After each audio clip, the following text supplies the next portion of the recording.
that the only way of unlocking the potential of individuals and our country as a whole is when we collectively provide real opportunities and real support.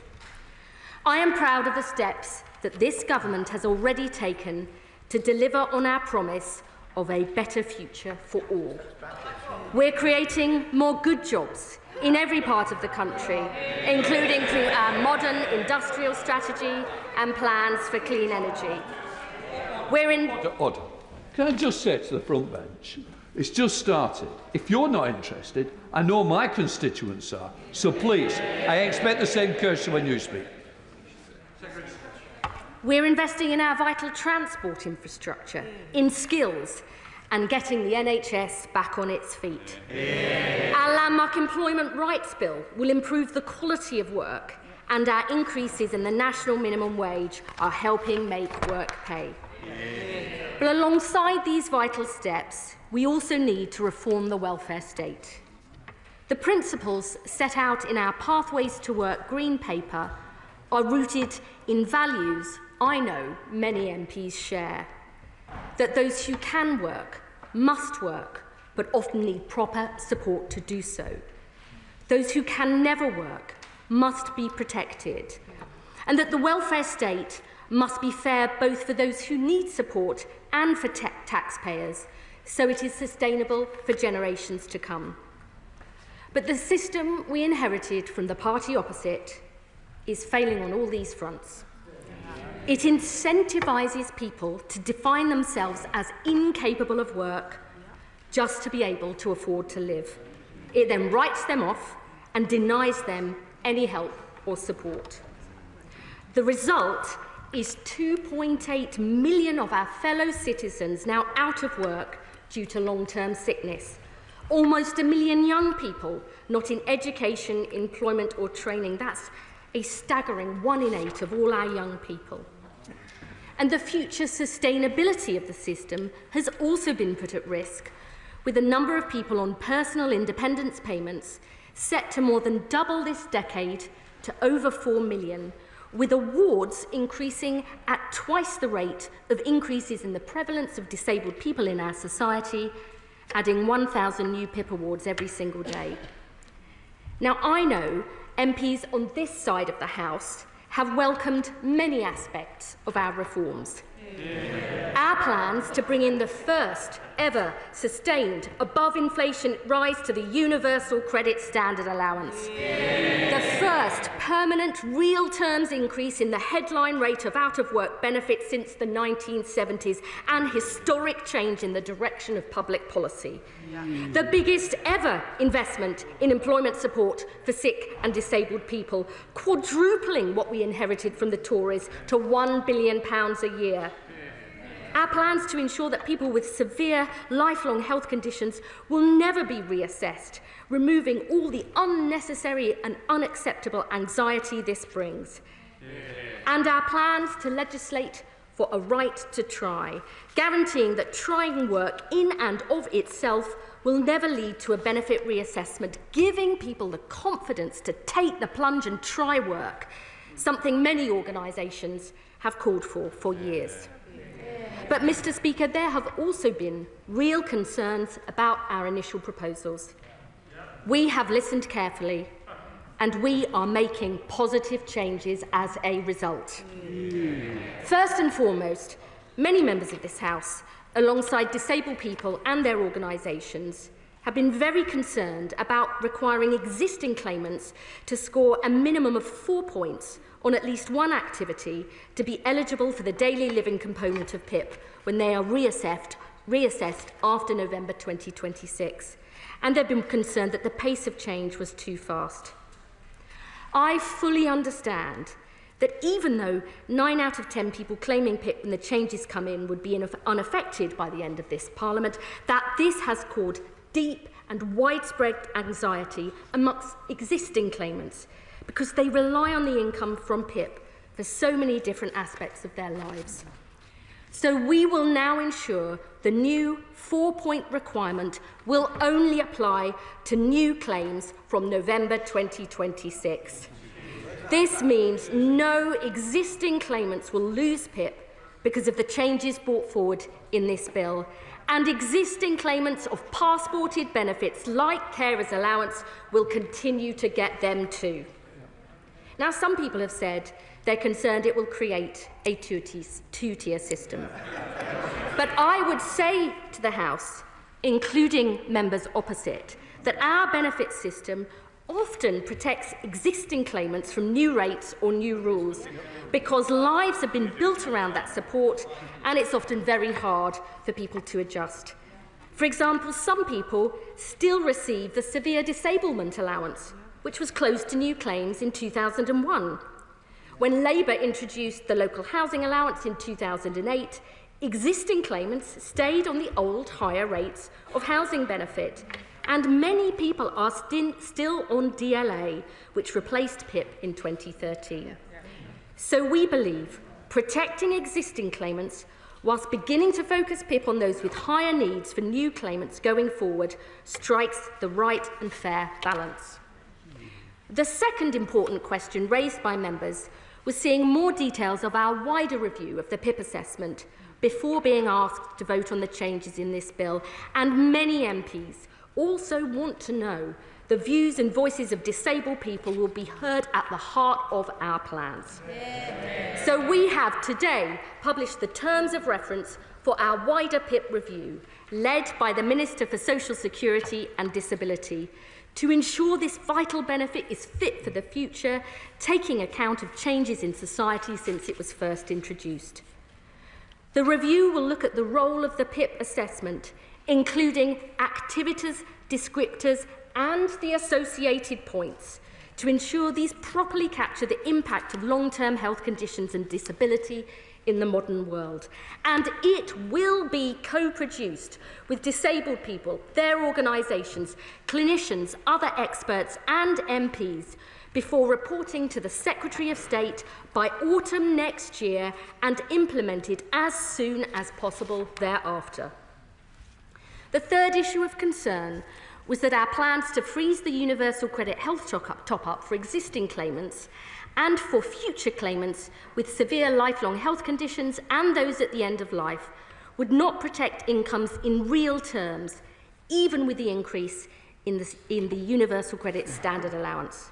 So I can today confirm that we will ensure for these groups the combined value of the universal credit standard allowance and the health top-up will rise at least in line with inflation, protecting their incomes from these benefits in real terms every year for the rest of this Parliament. And together with the changes to our proposals for PIP, this will ensure no existing claimants are put into poverty as a result of the changes in this bill. And finally, Mr. Speaker, whilst there has been widespread support for the extra investment we are putting into employment support for sick and disabled people, I know many honourable members on this side of the House have been concerned that this isn't enough. So I can today announce we are putting an additional £300 million into employment support for sick and disabled people.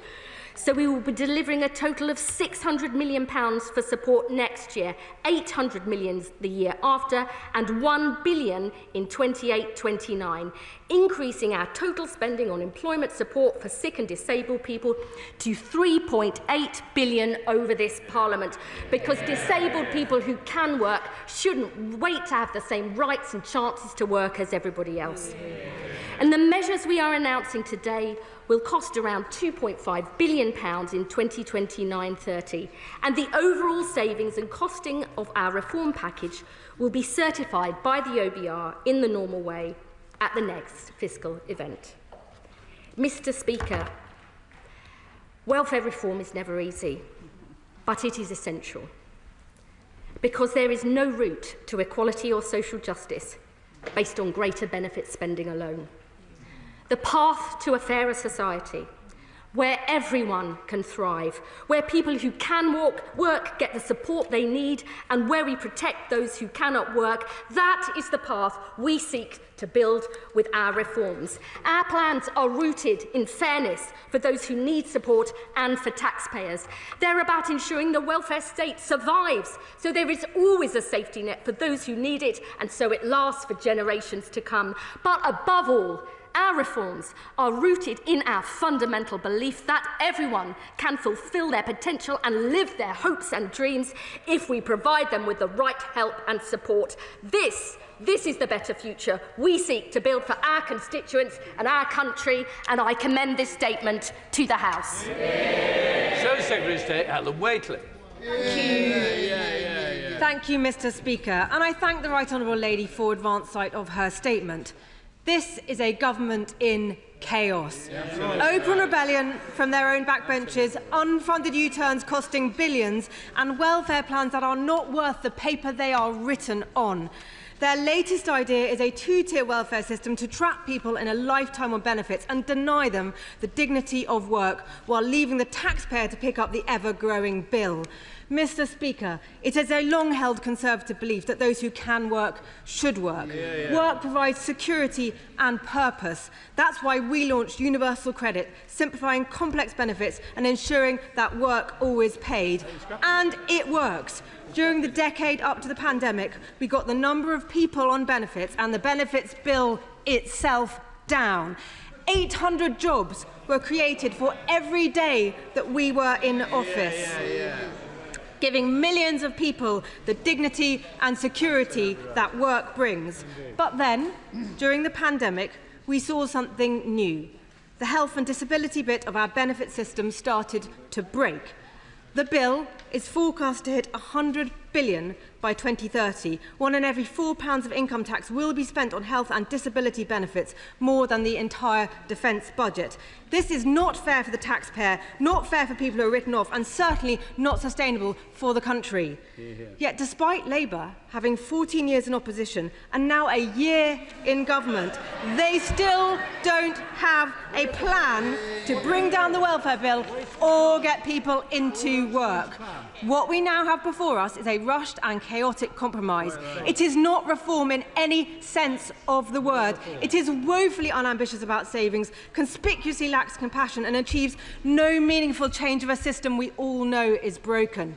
Thanks to the government's latest climb down, we are left with a plan that will save just £2.5 billion of a £100 billion bill by introducing a two-tier system. Two people diagnosed with Parkinson's a week apart will now receive different levels of support, all to clear up an internal Labour argument. The government's own impact assessment shows that these plans won't get a single person into work. The idea that work is the guiding motivation for these changes is laughable. And it's not there aren't things that the government could do. They could reform the fit nose system, which sees 94% of people applying being told that they are too sick to do any work at all. They could say today that they would make all sickness benefit assessments face-to-face. And they could get a grip of the rising claims for common mental health problems like anxiety and depression. Claims for these and neurodevelopmental conditions like ADHD are the main reason for the steep rise in the number of people in sickness benefits and make up more than half of all new claims. Absolutely. The Centre for Social Justice have found that you could save up to £9 billion by reforming these benefits. But nothing we've seen from Labour over the last couple of weeks suggests that they have the courage and conviction to grip this problem. And in the meantime, our welfare bill will only continue to rise. Mr. Speaker, we agree on the need for reform and have set out under what conditions we would support the government. First, the welfare budget must come down. Second, we need to get people back into work. And third, there must be no new tax rises to pay for increases in welfare spending. But with the welfare bill ever growing, unemployment rising and jobs disappearing, the bill fails on all accounts. So, will the Right Honourable Lady confirm whether the changes she's announcing today will be paid for through borrowing or taxation? Could I ask, where are these good jobs she claims to be creating when vacancies are going down and unemployment is going up? Has she read the impact assessment for their employment rights bill, which makes it clear that it will be harder for people to find work as a result? Why did it take them a year to publish the terms of reference for their PIP assessment review? And when can we expect changes if it doesn't report back until autumn 2026? Could I try one more time to ask what the difference is between her right to try guarantee and our chance to work guarantee? And finally, Mr. Speaker, is this it? Aren't there any more savings? Aren't they going to get any more people into work? Is this the extent of their ambition for reforming the welfare system during their time in office? In 5 years' time, is this going to be her legacy? Secretary of State. Well, I'm in listening mode and I listened carefully to what the Honourable Lady said. And once again, her strategy seems to be to rail against the problems she and her party created. I mean, she did have a bit of chutzpah to talk about a two-tier system. That's precisely what members opposite did when they protected people on legacy benefits, when they moved on to UC, and they replaced DLA with PIP. They are part of that, and they should admit that rather than making those points. She said we should bring back face-to-face reassessments. We are, because they switched them off. Yeah. But to be honest, I'm still no clearer about what their policy actually is. She and the Shadow Chancellor claim they had a plan to cut £12 billion from the welfare bill in their manifesto. But the truth is, it was nothing but a vague idea about turning PIP into vouchers, and she talks about fit notes. I think you tried to reform them about 3 or 4 times. It completely failed, as have all their other efforts. And the one change they did propose was to the work capability assessment, and their consultation was ruled illegal by the courts. What is beyond doubt is the mess they left our welfare state and country in. Economic inactivity rising, it's coming down under Labour. Disability benefits doubling and the cost to taxpayers soaring too. We are putting in place real reforms based on our values, fair for those who need support and for taxpayers. That's the leadership this country deserves. I'm now coming to the chair of the Select Committee, Debbie Abrahams. I'm very grateful to my right honourable friend for her statement, and I absolutely agree. We must reform our social security system. Under the previous government, it neither supported or protected disabled people. I'm also very supportive of the principles that the government has set out. But can I just query some of the points that she has said, particularly about a new PIP assessment process under the PIP review that my right honourable friend, the Minister for Social Security and Disability, will be undertaking. She said that 4 points won't apply until November 2026, and that the review will report in November 2026. But surely the PIP review should determine the new process. If this is being truly co-produced with disabled people and their organisations, the review should determine both the new process, the new points and the new descriptors. And we shouldn't predetermine it at 4 points at the moment. Secretary of State. I thank my honourable friend for her question, and I'm obviously looking forward to coming and giving evidence about our overall proposals to the Select Committee. The bill brings forward a 4-point requirement for all new PIP claims after 2026. I've been very clear this will only apply to new claimants. We are also committed to this wider review of PIP, so it's fit for the future. That will include considering the assessment criteria, the activities descriptors and the associated points to ensure they properly reflect the impact of disability in today's world. The review will conclude by autumn 2026, and we will then implement any changes arriving from that as quickly as possible.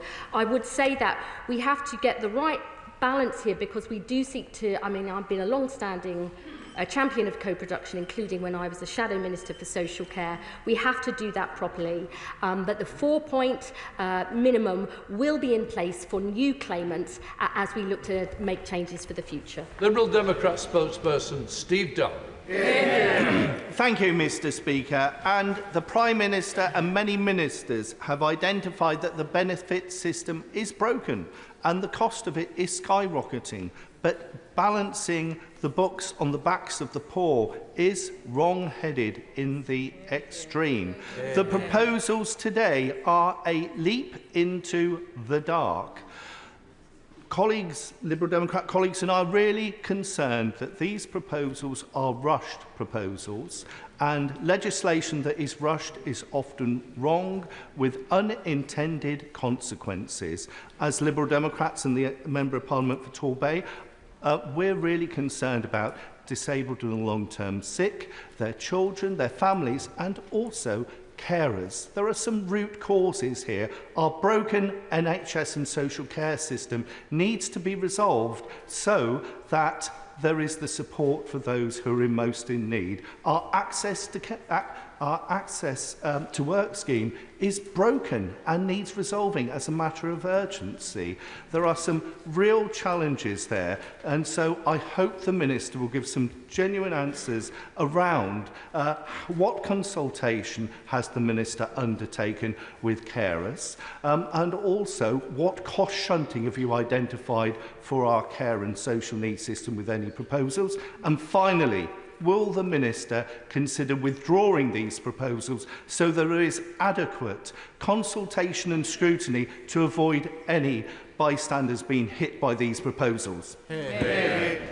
So state. The honourable gentleman for his question. I do know he cares passionately about these issues. He raises the urgent need to make sure that our NHS is back on its feet, and we are beginning to make a difference with waiting lists down for the first time in 2 years, creating 4 million appointments, more appointments in our first year, when that's more than double we promised. He talks about the failings of access to work. I absolutely agree. That is why, as part of the Green Paper, we are looking to reform it so it's available to more people in future. And we passionately care about family carers. And as I said in my statement, existing benefit PIP claimants will be protected as a result of the changes announced today, and all those carers who get their carers allowance because it's a passported benefit. I would say to him too, we are looking at the future of social care with the review by Louise Caseby. The reason we are bringing these changes forwards is we do not think that it is acceptable that the UK has one of the widest disability employment gaps in Western Europe at 28%, much higher than Germany, France and Sweden. We think that's unacceptable. We want to change it, and that's why we're making these reforms. Can we try and speed up question and answers? It's not your fault. I'm just thinking of the numbers. Everybody wants to make a comment. I understand why. Joanna Baxter is a good example. Thank you very much, Mr. Speaker. I welcome my honourable friend's statement and the additional £300 million for employment support, and also that the PIP review will be co-produced with disabled people and their representatives. But many of my constituents in Paisley and Renfrewshire South are reliant on the Scottish Government for employment support and also for getting waiting lists down to help them back into work. So can she outline for me what discussion she is having with the Scottish Government to address those concerns? Well, our new Jobs and Careers Service applies in all parts of the UK, including Scotland, to help get more people back into work with personalised support. And I would simply say the spending review has delivered an additional £9 billion for Scotland, the biggest ever settlement in the history of devolution. And I just hope that the SNP matches our ambition to get more people into good work instead of cutting the employability budget as they have done in recent years. John Glenn. Thank you, Mr. Speaker. I think the vast majority of people in this country believe in a welfare system that is compassionate to the vulnerable and particularly the disabled, but that they can no longer understand why so many people in this country, in contrast to other similar countries, have so many in this situation where they're not working. Yes, we were in power for 14 years, and during COVID, when as a minister we made decisions like stopping face-to-face assessments because we couldn't do it. But we all recognised that that process of recovering from that COVID time has not gone as well as it should have been. But I would say to the Secretary of State, if she cannot deliver the shift in the numbers, this economy is in a death spiral. She needs to recognise that these changes need to reset radically to meet the expectations of the country.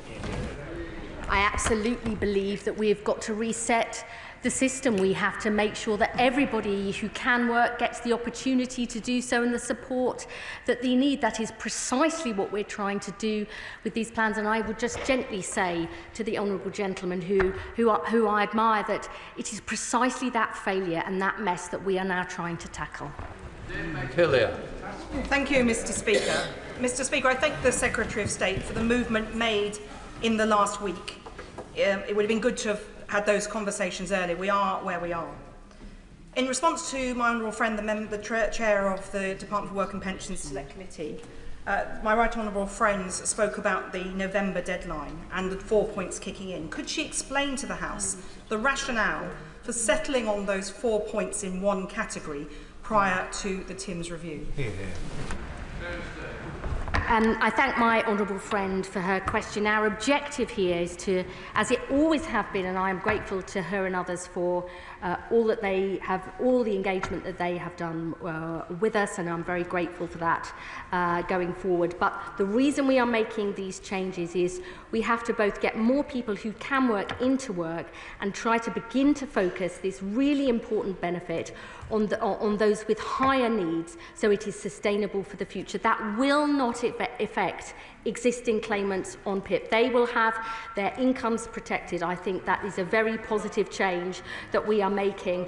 The Timms review will indeed look at those descriptors and the points that are allocated as part of a much wider assessment, because we have to make sure this benefit lasts for the future, to make sure it is always there for those in greatest need. Marriott Baldwin.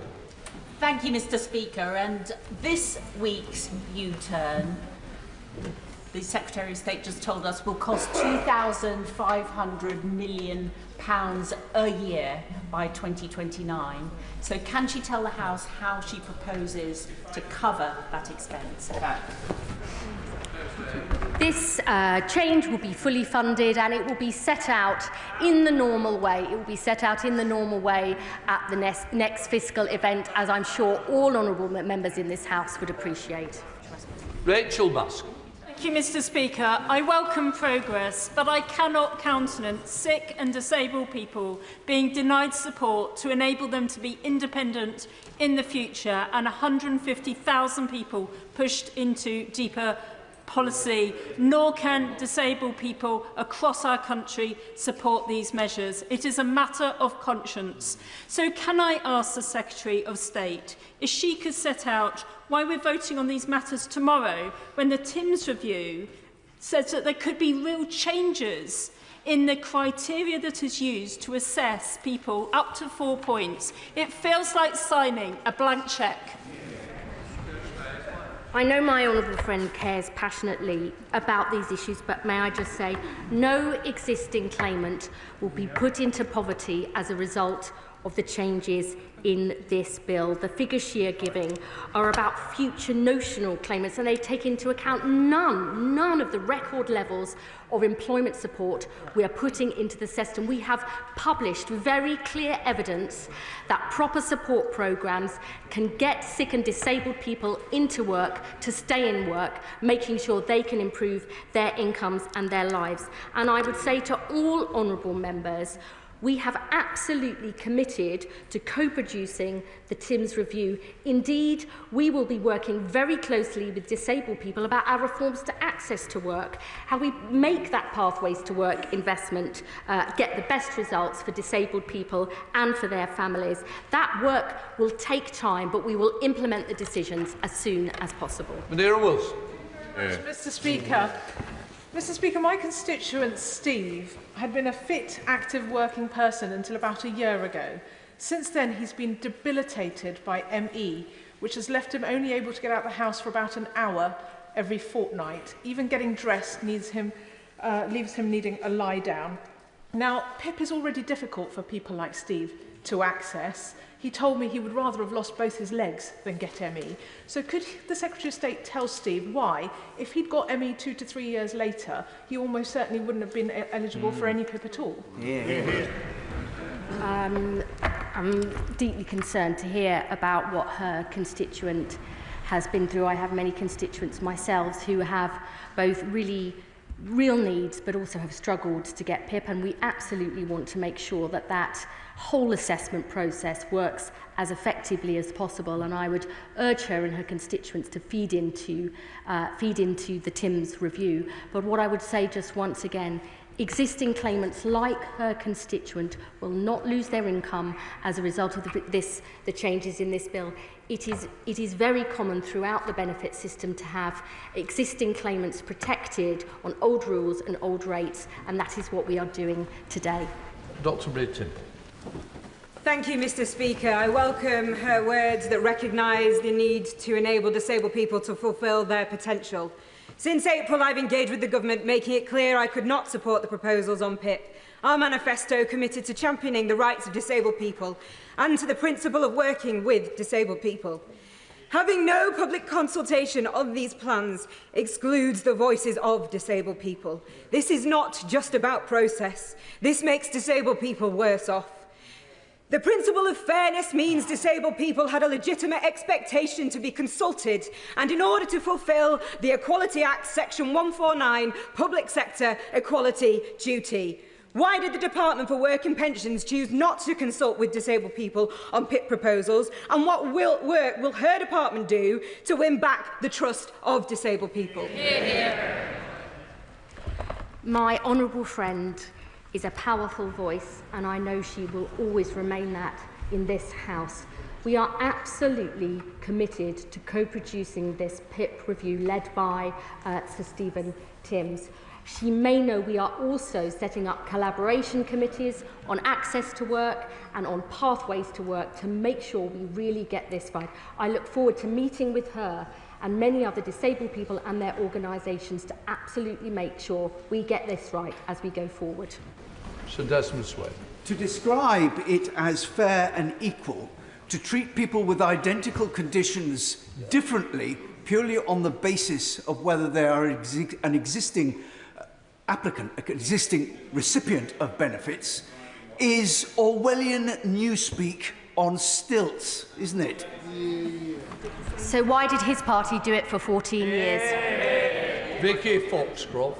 Thank you, Mr. Speaker, and I thank the Secretary of State for her statement.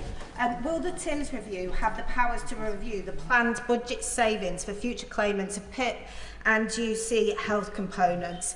And secondly, if claimants request a reassessment because of worsening health conditions, will they be assessed on the current criteria or new eligibility criteria? I thank my honourable friend for her question. The PIP review is not driven by an objective of making savings. It's about making sure that this really vital benefit is fair and fit for the future. And as is the case now, people can request reassessments whenever they want. For existing claimants, they will remain under the new rules unless they request a reassessment until November 2026. And from November 2026 onwards, there will be that 4-point minimum. Kirsty Black. If this is what they think people voted for, what people wanted when they voted in July last year, why was it not in their manifesto? Why did they not put in their manifesto that they were going to cut the winter fuel payment, that they were going to keep the two-child cap, and that they were going to push 150,000 more disabled people into poverty? Is it perhaps because she realised how deeply unpopular and wrong these changes would be? I mean, it was, I don't expect her to have read every line of our manifesto, but reforming the benefit system was in our manifesto, and so too is our commitment to tackling child poverty. And I would say I am beyond proud that the Chancellor invested the resources we need to extend free school meals to all families on universal credit and lift 100,000 children out of poverty, a down payment on our child poverty strategy this autumn. Chair of Women's Equality, Sarah Owen. Thank you, Mr. Speaker. We all agree that the welfare system needs reform, but many of us in this place believe that changes for disability support should not take place without listening to disabled people's voices and experiences. Over the last few days, I'm hopeful that the government has shown strength in listening and moving on what they've heard. However, I have a question on the sequencing. What is the logic of making changes to future claimants before finishing the TIMS review, now co-produced with disabled people. Could this lead to not just 2 tiers, but 3 tiers? Those existing claimants, those new claimants who will lose out, and those post-TIMS review? No, that won't be correct. As I've set out in my statement, existing claimants on PIP will be protected. But the reason that we are making the changes for future claimants is we want to start to focus that for future claimants on those with higher needs. But current claimants of both PIP and, as I've set out, on Universal Credit Health Top-Up, no one who are claiming those benefits will be pushed into poverty as a result of the changes in this bill. James Wyatt. Thank you very much, Mr. Speaker. Health and sickness benefit spending is set to hit £100 billion by the end of the Parliament. So why isn't she bringing forward proper reforms rather than these rushed cuts imposed by the Chancellor that only save £2 billion and duck the difficult decisions that deal with the scale of the challenge that we face? I mean, perhaps he should make that point to his front bench when they had 14 years. Good job. Thank you, Mr. Speaker. Can I welcome the clarity my right honourable friend has set out, particularly for existing PIP claimants and those with severe conditions. But my constituents, who I met this weekend, would want to be actively a part of designing the changes that affect them. So can the Secretary of State confirm that my constituents will be able to feed their direct lived experience into the PIP review? Yes, as I set out in my statement, we intend to co-produce the TIMS review with disabled people, the organisations that represent them, other experts and MPs, so her constituents absolutely will be able to feed their views into this review. We want to strike the right balance here because co-production does actually take time. We want to do it as quickly as possible, but it's got to be done as effectively as possible. And I look forward to working with my honourable friend and involving her constituents' views. Tim Farron.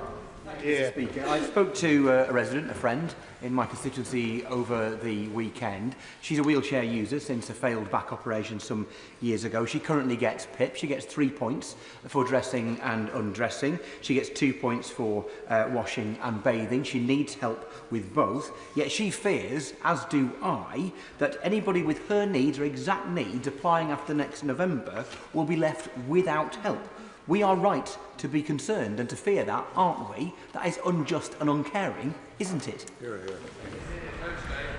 I would merely repeat to the honourable gentleman that it is very common throughout the benefit system to protect existing claimants from new rules and new rates. But I would also say to him, we are putting billions of pounds extra into the NHS so people can get the health and social care support they need. We're putting the biggest ever employment support investment in for sick and disabled people because we know disabled people who are out of work are twice as likely to be in poverty. That's the investment we're making. His constituents will be protected and will not be put into poverty as a result of the changes in this bill. Thank you, Mr. Speaker. And I thank the Secretary of State for her commitment to bring forward a stronger bill and work with colleagues across the House on this. The reality is any one of us in this House could become disabled. Disability does not discriminate.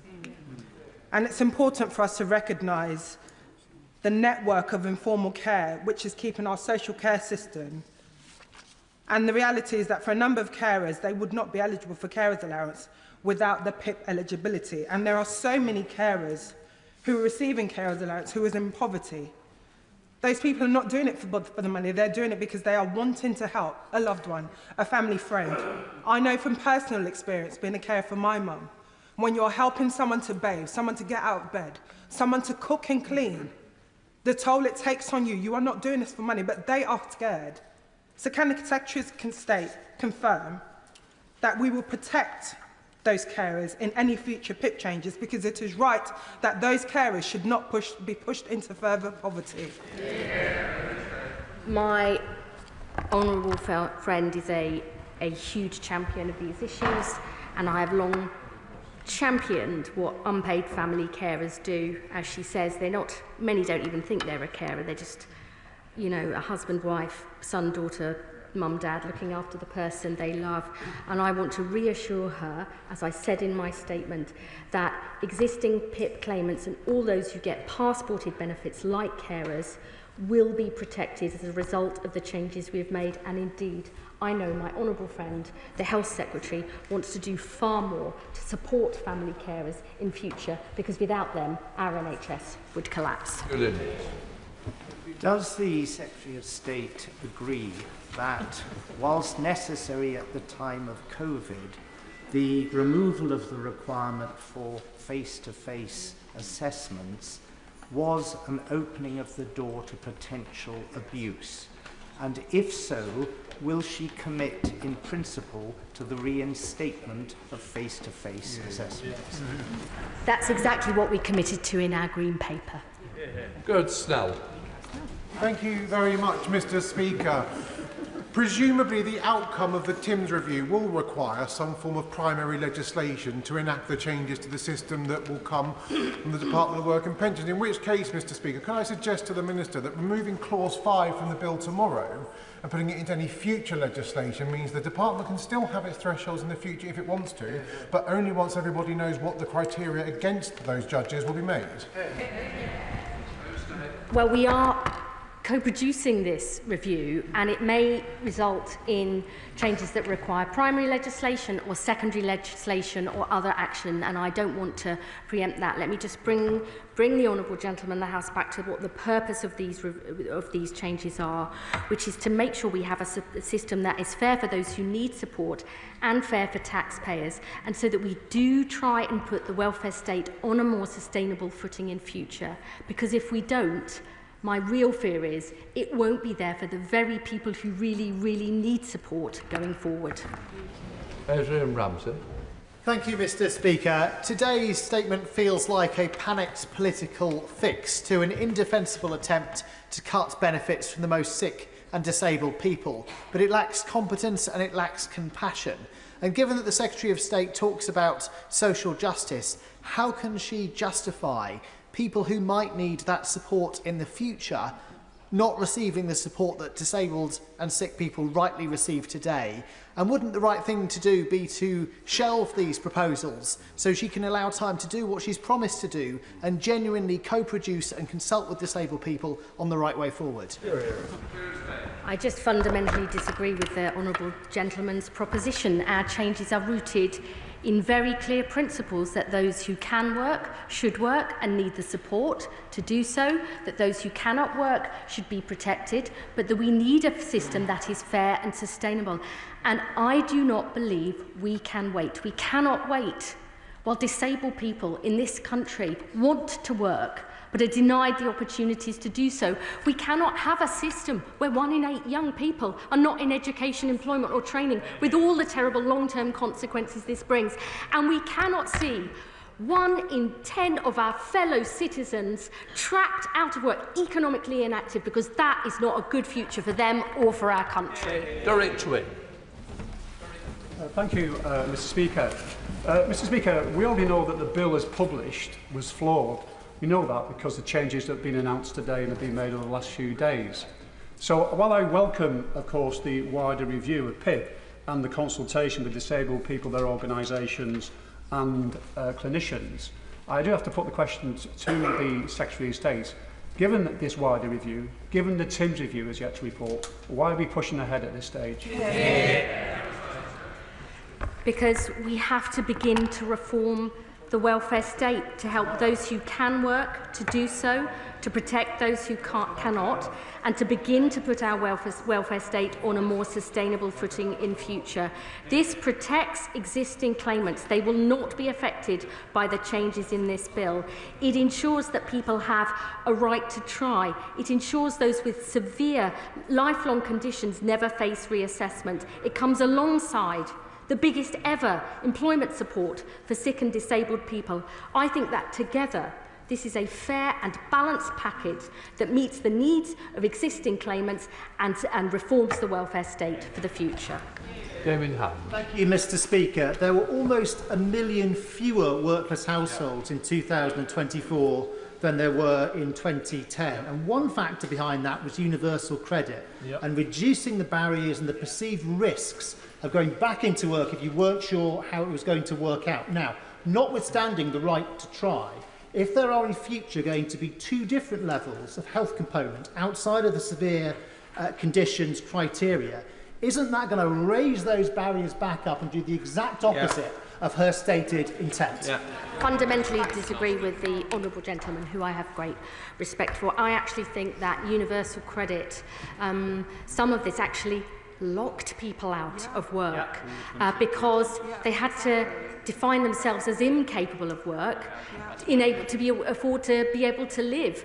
Fewer than 1% of people on UC Health, fewer than 1% move into work every single month. That is not good enough for them, their incomes and their life chances, and it's not good enough for the taxpayer either. Yuan Yang. Thank you, Mr. Speaker. And I thank the Secretary of State and her colleagues in the department for their tireless work over the last week, and I very much welcome her commitment to co-production with disabled people in the Thames Review. The atrocious handling of the pandemic by the previous Conservative government has left the economy and disabled people paying the cost. I would like to ask the Secretary of State to confirm then whether the Thames Review funding model will have the fiscal baseline of the 4-point system inherited, and if that is the case, how can that be meaningful co-production with disabled people? I thank the honourable lady for her question, and I agree with her comments about the state of the economy. As I said in my statement, the 4-point minimum will not now relate to existing claimants. It will come in November 2026 for new claims. But the Thames Review and the co-production will indeed look not only at the activities and the descriptors, but the points given to them. It is really important that we don't set up a process of co-production and then overrule that. We want to have a benefit system that enables disabled people to have dignity and independence and the same choices and chances to live the life they want as anybody else. It's a really important process, and I hope that she and many other honourable members in the House will work with us to get this right. Helen Miller. Thank you, Mr. Speaker.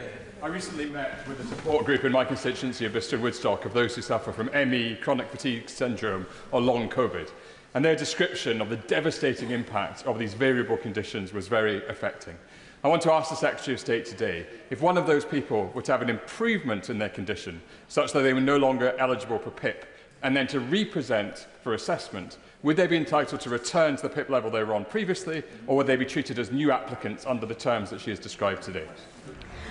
The honourable gentleman raises a really important point, which is precisely what we want to look at in the PIP review, because it doesn't take into account fluctuating conditions. That is a really important issue moving forward, and I hope that he, his constituents and organisations that represent those with fluctuating conditions, we will be absolutely determined to involve them in the process of this review. Patricia Ferguson. Thank you, Mr. Speaker. I'm very grateful to my colleagues in the Labour front bench for listening to what backbenchers have been saying for months now and for making so many changes. However, I didn't see any changes that affect young people, particularly care-experienced young people. So I wonder if the Secretary of State could cast some light on what discussions are ongoing with young people about the processes involving them. I really thank my honourable friend for her question. I would say a couple of points in response. As part of the process of the Green Paper, we're establishing a youth panel to make sure that young people's voices are heard in our future reforms. And actually, many of the youth guaranteed trailblazers that we're putting in place as part of our £240 million Get Britain Working Plan are looking to provide extra support for young care leavers because they're in different circumstances and need extra help. I'm sure there's far more that we can be doing in future, and I urge her to work with us to make sure their views are heard at the heart of our plans going forward. Sammy Woods. Thank you, Mr. Speaker.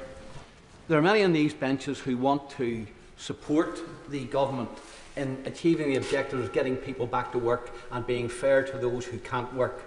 But does she realise how difficult her actions make it for us to give support? Last week, the Deputy Prime Minister stood at that box and said, these proposals will go before Parliament this week, they're fair, and if they don't go, there's a black hole in the economy which we can't fill. And this week, we're now told that, well, actually, there's lots of people who are vulnerable, and it's not fair, and they rely on the income, and we will find the money. And the only thing that's changed in the week is that 120 backbenchers signed letters that wouldn't support these proposals. Does you realise how cynical this appears? And this is not about well thought out proposals, but simply a way of buying back the backbenchers who were rebelling. It may astonish the House that I think leadership is about sticking to your principles and values and listening to make sure that you get things right. I believe listening is a strength, not a weakness. I believe that in politics as well as in life. Gregory Poynton. Our welfare system must do much more to support and reward work, and also support people who are looking to re-enter or enter work. So what difference does you believe the right to try guarantee will help and achieve that? Labour's historic mission is to help more people who can work into good jobs in every part of the land, not only because we believe it's the key to improving living standards, but because of the self-respect, dignity and purpose good work brings. The right to try is a really important step because we know around 50% of sick and disabled people say the reason they aren't trying work is because they fear they'll be reassessed for their benefits. We've got to put that right.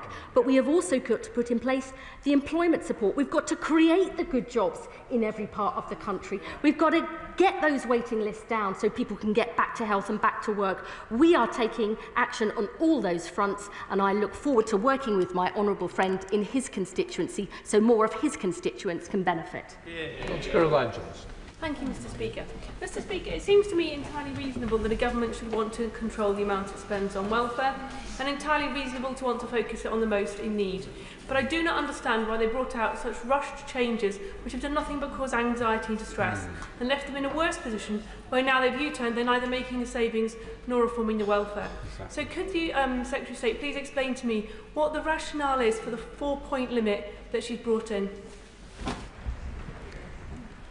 For new claimants, it's because we believe we need to begin to focus this vital disability benefit on those with higher needs, because I am really concerned that a doubling of the number of people on PIP over this decade, from 2 to 4.3 million, with claims and awards rising at twice the rate of the increase in the number of disabled people in society. I am deeply concerned that that risks the sustainability of the future of the system in future, and we have to make sure it's there for those who really need it, providing that vital safety net going forward. And she talks about things having a reasonable approach. I really do believe that this is. I believe protecting existing claimants, beginning to make changes for future claimants, backed by the changes for the right to try, stopping reassessments and investment in real employment support. I think that is the fair and right balance for the people who need support and for taxpayers. Thank you, Mr. Speaker. I thank the Minister for her statement and her engagement. My question is about the co-production proposal. By what mechanism will that be given effect, and how is co-production here different to consultation? Will disability groups have any entitlements or powers beyond simply giving their views? I thank the honourable gentleman for his question. We are not setting out the precise detail of how co-production works. I think that goes against the very essence of it. We are already in discussion with disabled people and their organisations. On our green paper, we've already set up what we call collaboration committees on our reforms to access to work and our pathways to work investment in employment support, because we want to get this right. We look forward to those discussions to make sure people have a proper say and are fully engaged and involved, because we want to make sure we get this right. Thank you, Mr. Speaker. In her statement, the Secretary of State recognised, I quote, that existing claimants rely on the income from PIP for so many different aspects of their lives. One aspect, of course, for many is work. Why does she think that new claimants won't have the same need, and what aspects of their lives does she think they should curtail? The Honourable Lady raises a really important point, and access to work is precisely there to support people who have needs over and above the legal requirements on employers to make reasonable adjustments. We need to fix that system because the backlogs are too long, not enough people are getting that support, and that is precisely why we're consulting on the future of access to work, and we will make the changes that people need so they can get the help they need to get good, meaningful work and stay in work and deliver that as soon as possible. Richard Byrne. Thank you, Mr. Speaker. Despite the changes, isn't it the case that over 400,000 disabled people, our constituents, who need assistance to cut up their food, wash themselves, go to the toilet, dress themselves, will be denied PIP from next year when they currently would have got it? And isn't the reality that Labour MPs will have to deal with this week after week after week in their constituency surgeries? And wouldn't it be better if, rather than trying to save political face, the government pulled this artificial politically imposed deadline of tomorrow? It's important not that we save face, but that we get it right.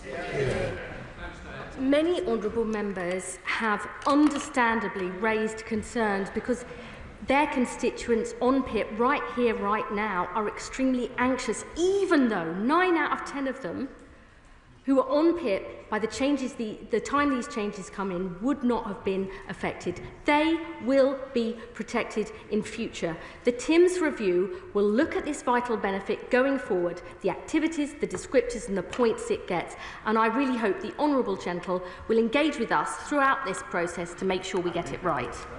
Anne Davies. Diolch yn fawr, Mr Llafaridd. The UK Government's amendments to the Universal Credit and the Personal Independent Payment Bill weren't included in the initial statement on the bill's compatibility with the European Convention on Human Rights.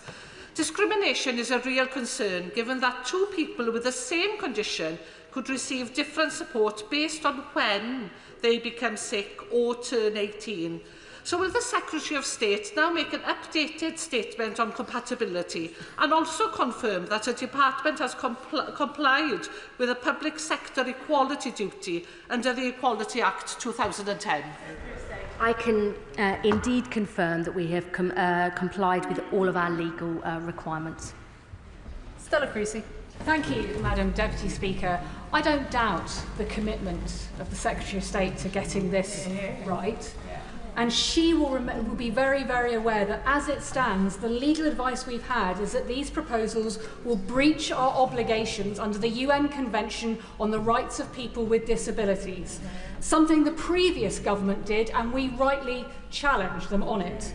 So that we do not make the same mistake, will she give a commitment to write into a bill that these proposals will be compliant with that commitment to make sure that persons with disabilities have social protection and the enjoyment of that right without discrimination on the basis of their disability? I would simply say to my honourable friend, who knows I have deep respect for her, that I would not be making any changes that I believed were incompatible with the law. Paul Holmes. Thank you, Madam Deputy Speaker. I'm sure the Chancellor will be delighted that the flip-flopping of the Prime Minister has meant that she has to find another £2.5 billion in taxation on people in this country. But does the Secretary of State think that it is fair that a two-tier system has been created? Because why would anybody on the old rate seek work when they know that if they go into work and it doesn't work out and they claim again, they'd get a reduced rate under her government? Because PIP is not an in-work benefit. Chian Wara. Thank you, Madam Deputy Speaker. The North East has the highest rate of disability in the country, 31%, and over a quarter of those of working age are living in poverty. So the Secretary of State is absolutely right to say that welfare reform is hard, it is essential, and it must reflect Labour values and disabled voices. So could she set out to us how the co-production of the new system with disability groups will ensure that it is a fairer system, and whether how North East disability groups will be able to be involved? We will absolutely ensure that the views and voices of disabled people right across the country, including in the North East, are fully involved in our process of co-production. She is a powerful champion of this. I hope she too will get involved with our plans. The Minister for Social Security and Disability, Sir Stephen Timms, will be developing the process of co-production in close conduct with disabled people and their organisations, and I am sure that he will update the House shortly as these plans progress. Jeremy Corbyn. Madam Deputy Speaker, on page 3 of her statement, the Secretary of State asks herself the rhetorical question about a two-tier system.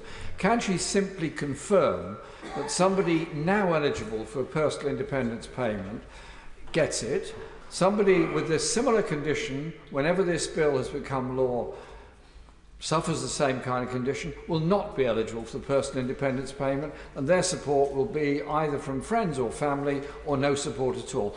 Is she really happy that we're deliberately creating a two-tier system for people with profound needs and disabilities who quite rightly expect the community as a whole to recognise and support them? Absolutely.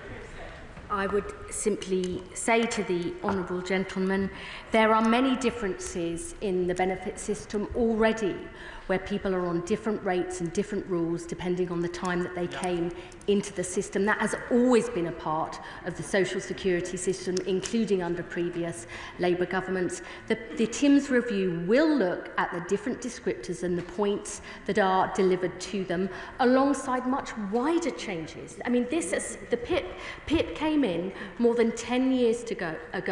There have been huge changes in the nature of disability, in the world of work, and in society. We have got to make sure this vital benefit stays in future, and that is what the Timms review seeks to achieve. I thought it would be helpful to let members know that I'm planning to continue the statement until 1:15. It would therefore be helpful if questions could be short. Alex McIntyre. Mr. Speaker, over recent months I've been consulting with constituents of mine in Gloucester who have lived experience of disability and the welfare system and their representatives, and I know they'll welcome your statement, the Secretary of State's statement today that protections for existing claimants will be protected. But one of the most heartbreaking stories I heard of those consultations was a young constituent of mine who'd applied for hundreds of jobs, attended dozens of interviews, and simply could not find a job. So will the Secretary of State meet with me to discuss what more we can do, not just to support disabled people in my constituency, but also to encourage employers to take on some of the talented, brilliant people living with disabilities that we have in my constituency of Gloucester? Thank you. My honourable friend raises a really, really important point, which is the world of work, and the need to make sure that employers recruit and retain more people with long-term sickness and a disability. That is precisely why, in addition to the huge advances in our employment rights bill, we have asked Sir Charlie Mayfield, the former boss of John Lewis, to look at what more we can do to support employers to recruit and retain disabled people. We are also, I should say, overhauling our job centres so that they provide more personalised, tailored support. And indeed, we have set our job centres a new goal of reducing the disability employment gap. I believe that will make a huge difference too. Cameron Thomas. Thank you, Madam Deputy Speaker, and welcome back. The recent compromise by the government with its own MPs secures PIP for existing claimants, but not for those who come hereafter.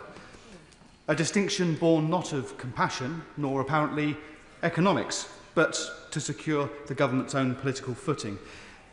If I'm wrong, will the Secretary of State describe the moral foundation for this distinction between those who suffer today and those who suffer in the future? Thank you. I'm not going to take any lectures on compassion. I have fought my whole life to tackle poverty and drive up opportunity for people no matter where they're born, what their parents did, their gender, their sexuality, or the colour of their skin. And I would say to him, the social security system has many, many different rules for new and previous claimants. I do not believe that that is an unfair system. I believe it is the way that we protect people who've come to rely on that benefit. I am proud of the changes that we have announced today. I think they are positive and get us in a good place. Listening is a sign of strength.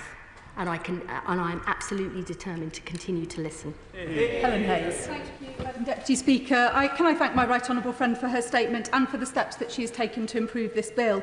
In launching the Timms review, she has accepted that the current PIP assessment criteria and descriptors are not fit for purpose.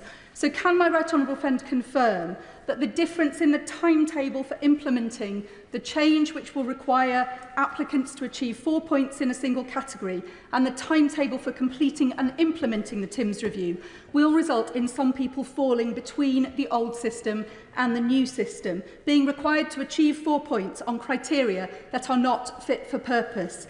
How long will this happen for? Who will be affected? And what will happen in the future to those people? I would say to my honourable friend, who I know has worked extremely hard on all of those issues, it's actually an issue raised by a previous colleague. There will be two sets here: the people who are on the existing system, who will be protected, and the 4 points as we are going forward. But the Timms review will indeed look at the descriptors and the different points that they get. Those changes will come in as soon as possible. The review will report by the autumn 2026, and we will indeed try and put those in place as quickly as possible. But we do not yet know what that review will say, how those changes will be enacted, but we are determined to make sure they come in place as soon as possible. Nick Timothy. Thank you, Madam Deputy Speaker. Isn't the problem for the government the failure of the Prime Minister to even seek a mandate for what he's trying to do? He said he'd limit spending increases to £9.5 billion a year, but increase spending by 8 times as much, and the effect on the fiscal rules is the root cause of this problem. He also won the Labour leadership by promising to, quote, abolish universal credit and end the Tories' cruel benefits sanctions regime. But then he masqueraded as a welfare reformer. Does she realise now that to win a mandate, you need to be straight with people, including their own MPs? I am very proud of our Prime Minister, who changed our party so we can change our country. And the mandate can be seen by the number of MPs on the benches behind me. Annalise Dodds. Thank you, Madam Deputy Speaker. Increasing access to employment opportunities for disabled people and improving the retention of disabled workers were urgent before. They're even more urgent now. My right honourable friend didn't mention the Mayfield review in her statement. She has just mentioned it in response to questions. Can I please push her on the review? First, can she expedite that review? Secondly, can it include disabled people more meaningfully than it has until now? And thirdly, will it indicate how the government will implement our manifesto commitment to increase access to reasonable adjustments? Thank you. The Mayfield review will be reporting before the budget. I know that Sir Charlie Mayfield indeed wants to work very closely with disabled people and the organisations that represent them. He's actually seen very inspiring examples of what good employers are doing and good things that other countries are doing, which I think will provide some really insightful lessons. And I would also say to the House that my honourable friend, the Minister for Social Security and Disability, has already said that we are looking at whether we should actually put in place a time frame within which employers need to respond to requests for reasonable adjustments, because we want to make sure those adjustments are made as quickly as possible so more disabled people can get work and stay in work. Helen Maguire. Madam Deputy Speaker, why are the proposed PIP cuts still being applied to new claimants, many of whom have equally urgent and severe needs as existing claimants? The reason we are protecting existing claimants and beginning to focus PIP on those with higher needs in future is because we want a system that actually is sustainable and lasts.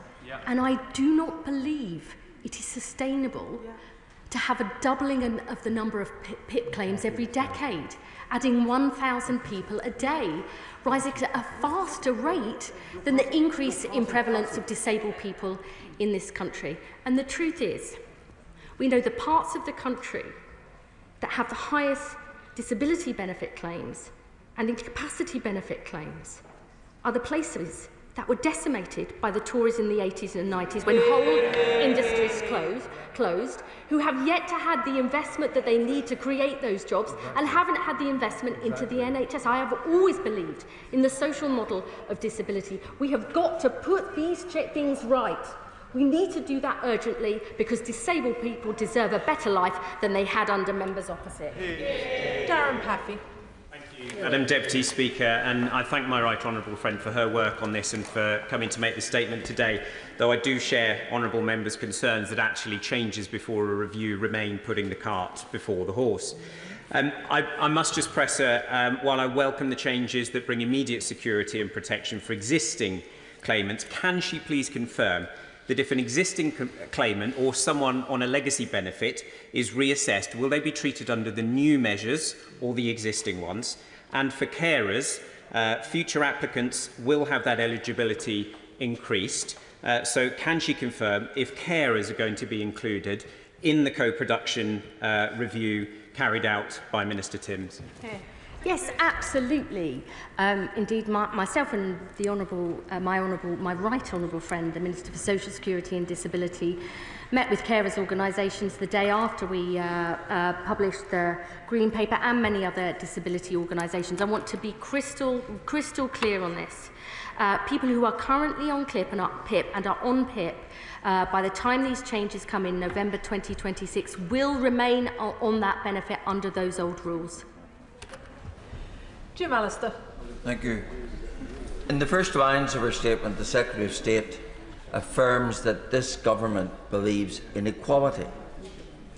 Where is the equality in evaluating one person's eligibility for the daily living component of PIP on the practical consequences of their disability and evaluating another according to the date of their application? I mean, this is a really common issue within the benefits system, and if we could never change it, we wouldn't make the reforms to make it sustainable for the future. Existing claimants will remain on those rules even if and when they are reassessed. The changes will come in for new claimants from November 2026, but our review will look, as I've said many times before, at the different activities and descriptors and the points that they will get, because we need to make sure this vital benefit is sustainable for the future. Ruth Jones. Madam Deputy Speaker, and I thank the Secretary of State for coming this afternoon, and I welcome her announcement that the TIMS review of the PIP process will be undertaken in partnership with people with disabilities, because this is critical, because we know that currently over 70% of appeals against PIP outcomes are overturned in favour of the claimant. We need to get the assessment process right first time and every time for all applicants. Does she agree? Yes. Josh Babarindi. Thank you, Madam Deputy Speaker. I decided to go into politics because I believe that luck plays too great a role in shaping people's respective courses and qualities of life. But unfortunately, the system that has been announced today leaves the fate of many disabled people in our country down to luck. Were you applying before November 2026, or were you applying after November 2026? I hope that the Secretary of State will reverse her decision and drop this bill tomorrow. But in case she won't, will she commit to engaging with Kathy, a disabled person in my constituency, who runs a Facebook group of 44,000 people advising on PIP and disability-related matters, in order to ensure that her voice and their voice is at the centre of their plans going forward? I mean, I will absolutely commit to making sure her views and voices are heard, and I'm sure as a strong champion for his constituency, he will ensure that. But I don't believe it's about luck.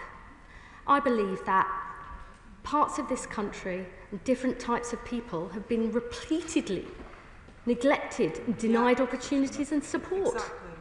Exactly. There is nothing about luck here. It's about people and places that have been written off and denied opportunities for so long. Governments, if they're determined, can make a difference, and that is what we intend to do. Tonia Antoniazzi. Thank you, Madam Deputy Speaker. Regarding welfare reform, I've surveyed my constituents and submitted the findings to the consultation. I've met with disability groups across Swansea and disabled constituents to hear their concerns. But the problem that I've seen most prevalent in Gower has been the incompetence of Capita and the inconsistencies of DWP decision makers. And this is why, Madam Deputy Speaker, I really do genuinely welcome the TIMS review. So what reassurances can she give that the TIMS review will address this and give confidence in the decision-making process? She should 100% send me these findings and concerns in detail. One of the reasons that we are not only bringing back face-to-face assessments but recording them as standard is because precisely we want to get to the bottom of this and make sure we put it right. Jim Dixon. Thank you, Madam Deputy Speaker. Over this weekend, I was privileged to be able to have a number of in-depth conversations with people and families living with disabilities. And I'd like to thank the DOT, the kindness community, for bringing that event about. One of the things that the people I talked to said to me again and again is how poor the health service has been at helping disabled people manage their conditions over many years. Could the Secretary of State set out how the DWP and the Department for Health are going to work together to make sure disabled people are properly supported into work? My honourable friend raises a really important point. There is far more that the health service can do to help people with long-term sickness and disability to better manage their conditions. They can't do it on their own. They need the right help and support. We actually have a joint work and health unit that is working on precisely those issues, and I'm indeed working closely with my honourable friend, the Health Secretary, because getting people back to health and back to work is so important. We know good work is critical for good health, and good health is critical for people getting work. They're two sides of the same coin. We've got to stop these false divides, get it sorted to help people be able to fulfil their ambitions and work. Marcia de Cordova. Thank you, Madam Deputy Speaker, and can I thank the Secretary of State for her statement this afternoon. It is vital that we have a social security system that protects the most vulnerable, the ill and the disabled. So can she clarify one thing that's set out in the bill as to whether the standard element and the health element of universal credit will both be increased along the lines of inflation, so they both will rise with inflation, as if that is not going to be the case, then disabled people will be pushed further into poverty and hardship? Thank you. I want to be really clear about this, that the combined rate of the standard allowance and the health top-up will indeed rise in line with inflation, so that existing claimants are protected in real terms, and for those with severe lifelong conditions and those at the end of their life, their incomes will be protected through the combined universal credit standard allowance top-up in real terms too. Andy MacDonald. Thank you, Madam Deputy Speaker. The bill still leaves over £3.5 billion in cuts falling upon disabled people and unpaid carers, with hundreds of thousands of new claimants set to lose thousands each year. Protections for existing claimants are welcome, but a two-tier system will generate hardship for many and create societal divisions. We're being asked to vote without vital evidence, whether that's the OBR's impact assessment or the TIMS and Mayfield reviews, while serious questions remain unanswered. Without clarity on outcomes and implementation, will the Secretary of State continue to listen and withdraw this bill and co-design welfare reform with disabled people's groups? May I say to the honourable gentleman, who I have great respect for, that none of this takes into account the biggest ever investment into employment support for sick and disabled people. People have often said, wait for the OBR's assessment, but we have published our own very clear evidence that good employment programmes can help disabled people into work. Programmes like Work Choice, a Labour programme ended by the Tories that saw 40% more disabled people in work for 8 years. That is based not just on economic theory, but on practical reality. That is the difference that this Labour government wants to make. Nadia Whittam. Thank you, Madam Deputy Speaker. Disabled people's organisations have been clear that even with these concessions, they oppose this bill. The government talks of co-production in the PIP review, but it's not co-production if the government's starting point is delivering cuts, and it's asking disabled people where they would prefer those cuts to be, rather than how can we create a system that truly supports disabled people. Does the Secretary of State not accept that after months of the government ignoring disabled people, the only way meaningful co-production can take place is by pulling this bill and going back to the drawing board? I would gently say to my honourable friend that we will be protecting existing claimants. That is the very purpose of the announcements we've made today, that no existing PIP claimant or those on a universal credit and the health top-up will be put into poverty as a result of this bill. Far from it. We are changing the system so that many more sick and disabled people who want to work can actually get work. That is about building a better life in future. This Labour government believes that if you can work and that you want to work, you should have the chance and choice to do that. 200,000 sick and disabled people say they work now, right now, with the right help and support. We are not cutting the support for that, we're actually increasing it because we believe that is the key to a better life. Kirstine Sullivan. Thank you, Madam Deputy Speaker, and I thank the Secretary of State for her statement and indeed the recent movement to protect existing claimants. Now, I appreciate that adult disability payment is a matter devolved to the Scottish Government. However, my constituents are really concerned about the potential for differing qualifying criteria across the nations, which may result in limiting access to passported benefits from November 2026. So what assurances can the Secretary of State give my constituents that they won't lose benefits that they currently have access to and the vital support on which their households rely? And can also ask, following on from the response to my honourable friend, the member for Dulwich and Norwood, I'm really unclear now. Is this House being asked to agree 4 points without knowing the outcome of the TIMS review with regard to descriptors, or could that review result in more fundamental reforms that would rip up the current PIP?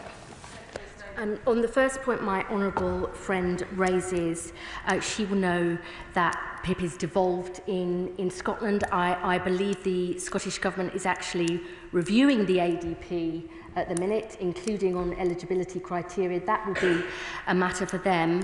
But I want to be clear to the House that the new 4-point minimum requirement will come in November 2026 for new claims going forward. Existing claimants will be protected. Of course, the TIMS review will look at the different descriptors and the points that they should get in future, but that 4-point minimum in the daily living component for new claimants will remain.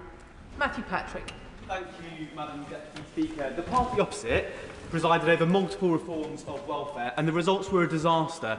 But perhaps cruelest of all was adults who have an irreversible health condition, who could never work, being forced to go through reassessment after reassessment, jumping through hoops. So can my right honourable friend please confirm that with these Labour reforms, that cruel legacy will be ended once and for all? Yes, I can, because I believe the unnecessary and unacceptable stress that created was not right, and we will fix that with these reforms, with this bill going forward, because people need to live in dignity and security. Mark Ferguson. Thank you, Madam Deputy Speaker. The Labour Party is defined by work, defined by the dignity of work. So is my community in Gateshead and Wickham. The belief that you should be able to work to provide for yourself, your family and your community. Too many people in my community have been let down by successive governments of all sides by not creating the jobs that we need. And with a failed system, not one person who's spoken today, not one has defended the existing indefensible system. So what will the Secretary of State do to ensure that communities like mine, where work and a lack of work is the problem, receive the support we need?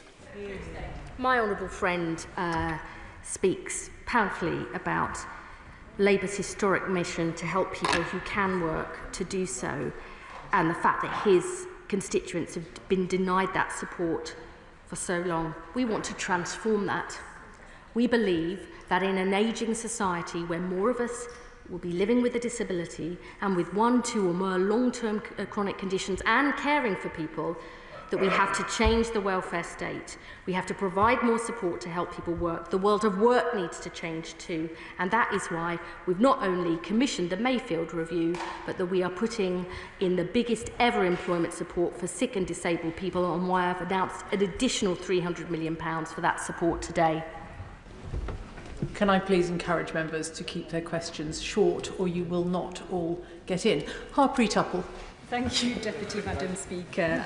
Having met with disabled constituents over the last few months, there's no doubt the initial proposals caused anxiety, so I do welcome the changes for existing claimants and also the Teams review, but can I urge the Secretary of State to look at the sequencing to make sure that review does happen before we assess new claimants. And just one final point, Deputy Madam Speaker, is the assessors themselves. There's no doubt the involvement of private companies has caused problems with the use of Capita and Maximus, and also having assessors who don't understand health conditions. Can we make sure we look at that properly? Yes, we are absolutely committed to looking at that. In fact, we announced in our Green Paper that we are overhauling our entire safeguarding process, including the training of assessors. We want to get this right. We're also going to be not only bringing back face-to-face assessments, but also recording them as standard. Together, I believe this will make a real difference in the whole process to make sure we get the decisions, the right decisions, right first time. Ian Byrne.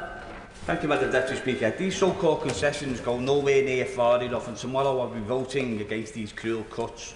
But I want to ask, could the Secretary of State name a single disabled person-led organisation that supports this legislation? I understand why disability organisations are making the points that they do. That is their job. Our job is something different. Our job is to take the right decisions that we believe are fair, to make sure we have a system that works for people who need support, but that is also sustainable for the future. Yeah. That is not easy. I mean, that's a statement of the obvious. But I believe we have a fair package, a package that protects existing claimants because they've come to rely on that support, as is often the case in the social security system, that begins to tackle the perverse incentive that encourages people to define themselves as incapable of work just to be able to afford to live, and which puts in place the employment support to help the hundreds of thousands of disabled people and people with long-term conditions who want to work. That is the right way forward, and I hope that he and his constituents will get involved in the TIMS review to make sure future changes make sure this vital benefit is fit for the future. Rachel Taylor. Thank you, Madam Deputy Speaker. I spoke to Mike, one of my constituents, last week, who's a disabled person who speaks on behalf of many disabled constituents across Warwickshire. And he is really pleased that he's going to have the right to try work. He's also really pleased that disabled people will be treated with dignity and will be part of a co-production of these new proposals. But he is still fearful that these changes may mean losses for disabled people like him and difficult situations. Can she reassure Mike that her minister will come to meet with him to discuss these changes, and also how in particular we look at fluctuating conditions like ME and like MS, which my partner suffers from, so that we don't lose out in those things, and we make these changes something that can be positive for every disabled person up and down the country? We absolutely want to work with MPs, disabled people, their organisations and other experts as part of co-producing the TIMS review. And I think this point about fluctuating health conditions is really important and something that we have to crack for the future, because so many people have those conditions. They may be able to work one day, not another, 3 days at home, but not 5 days. That we've got to make this fit for the future, because the reality is we're living longer, more of us have disabilities, more of us have 2, 3 or more long-term conditions. The welfare state in its broadest sense, I mean the NHS as well as the benefit system and the world of work, have got to wake up to this, because as we live for longer, we will have to work for longer, but we've got to make that practical and decent. Clive Efford. Thank you, Madam Deputy Speaker. This is a relatively small bill, but one core part of it has now been delegated to the PIP review and will not report until November 2026. So, can my right honourable friend say just how many disabled groups have indicated they want to participate in the PIP review? Because she set out a number of red lines today, which I doubt that they would agree with. And if they were to propose that we do not have a two-tier system, what would be the government's response? What I would say to my honourable friend is that the Minister for Social Security and Disability and myself have met with many disabled organisations, and he has in fact spoken to many already about this review. We will continue to discuss with them precisely how the system of co-production will work, but I want to assure him that it is serious, that we want to make sure people's views and voices are heard, and I would encourage him as a Member of Parliament to get involved in that process too. Josh Fenton-Glynn. Thank you, Madam Deputy Speaker. As a signatory to the reasoned amendment, I welcome the listening that's gone on, because a lot of people with disabilities will sleep more soundly in their bed knowing that their benefits are protected. However, can you ask on this specific point, it is for someone who currently receives PIP, but their condition is getting worse, will they, and they ask for a reassessment for the level of their PIP, will they be assessed under the old system or under the current system or under the new one? They are an existing claimant and they will be assessed, let me be really clear about this, under the existing rules. Lauren Sullivan. Thank you, Madam Deputy Speaker. I thank the Secretary of State for her statement today. PIP, of course, is a passport to freedom for many other things, such as carers allowance, but many local authorities use PIP for blue badges and bus truck passes. Has the Secretary of State have a plan to mitigate the impact of these potential changes to the eligibility for PIP on blue badges and bus passes for disabled people? As I said in my statement, existing PIP claimants will continue to have that benefit. It won't be affected even if they have a reassessment, and so too will all those passported benefits. Carers allowance is the best known, but all of those passported benefits will be included in that protection. Graham Downey. Thank you very much, Madam Deputy Speaker. Earlier this morning I met with Parkinson's UK, who are very concerned with the changes to both PIP and universal credit, and it will not take account of those with variable conditions. Can she commit that Parkinson's UK will be involved in the co-design of the changes to PIP, universal credit and other welfare benefits, and that any welfare change will fully consider those with Parkinson's and other variable conditions? I mean, I am absolutely sure Parkinson's UK will be involved closely in the PIP review. Alice MacDonald.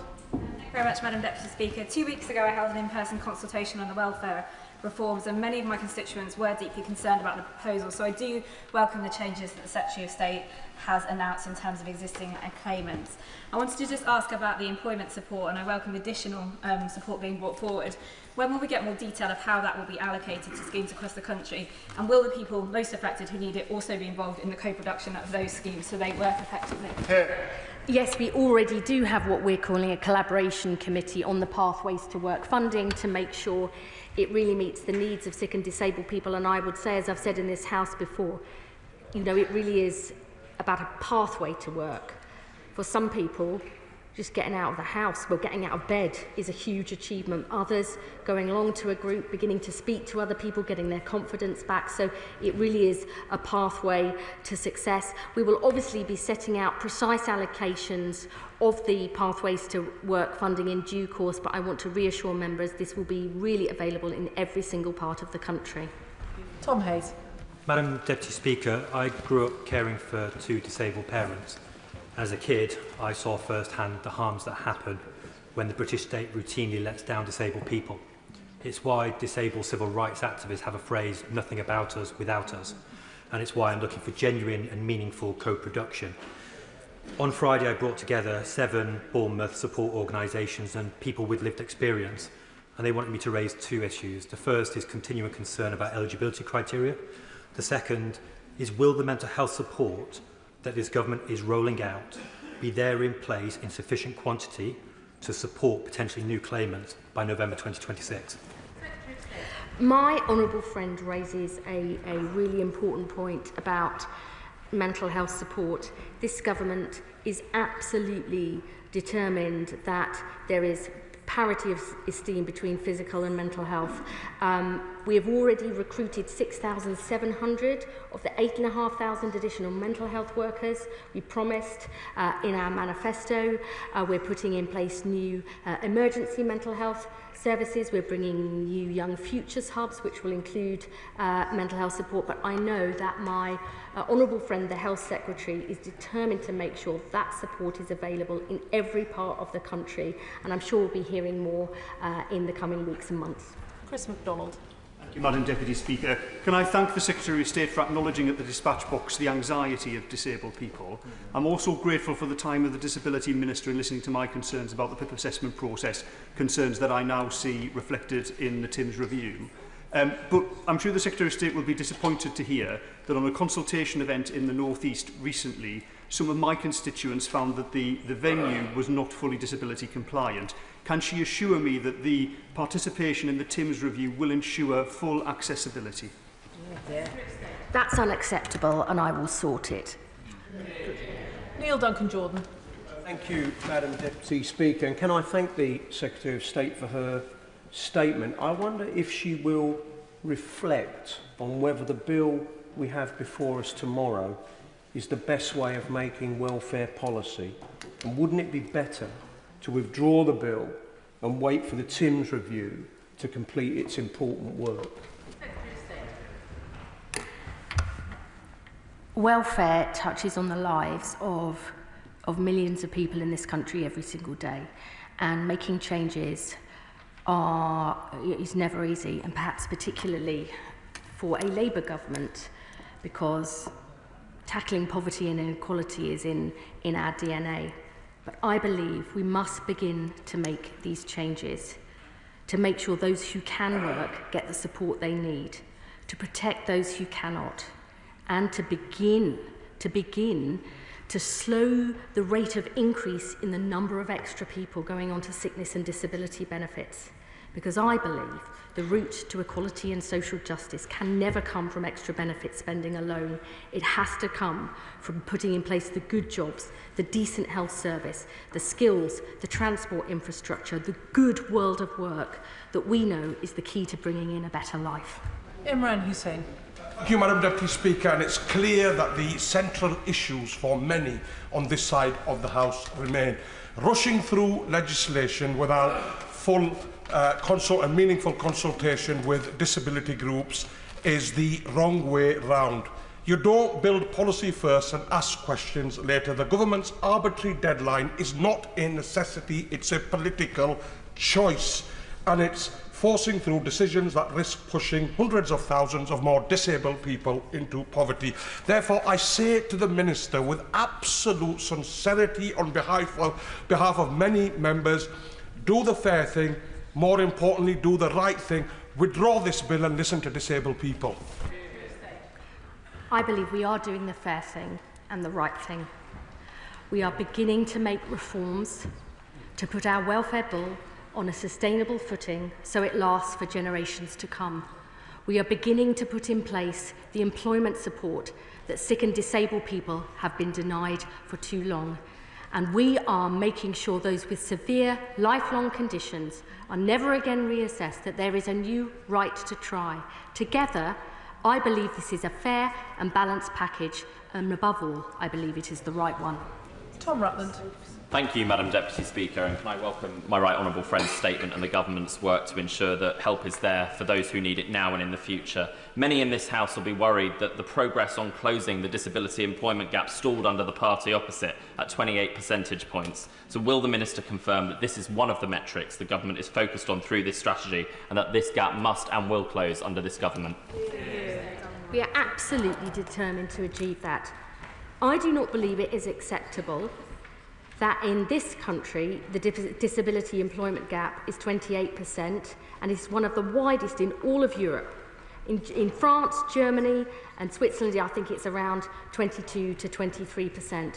We have got to tackle that, because if we believe in the equal rights of disabled people who can work to work as anybody else. We have got to start making a difference. The package we are putting forward today, I know that this is an issue of deep concern for many members across the House, but I believe it is a fair package and the right package.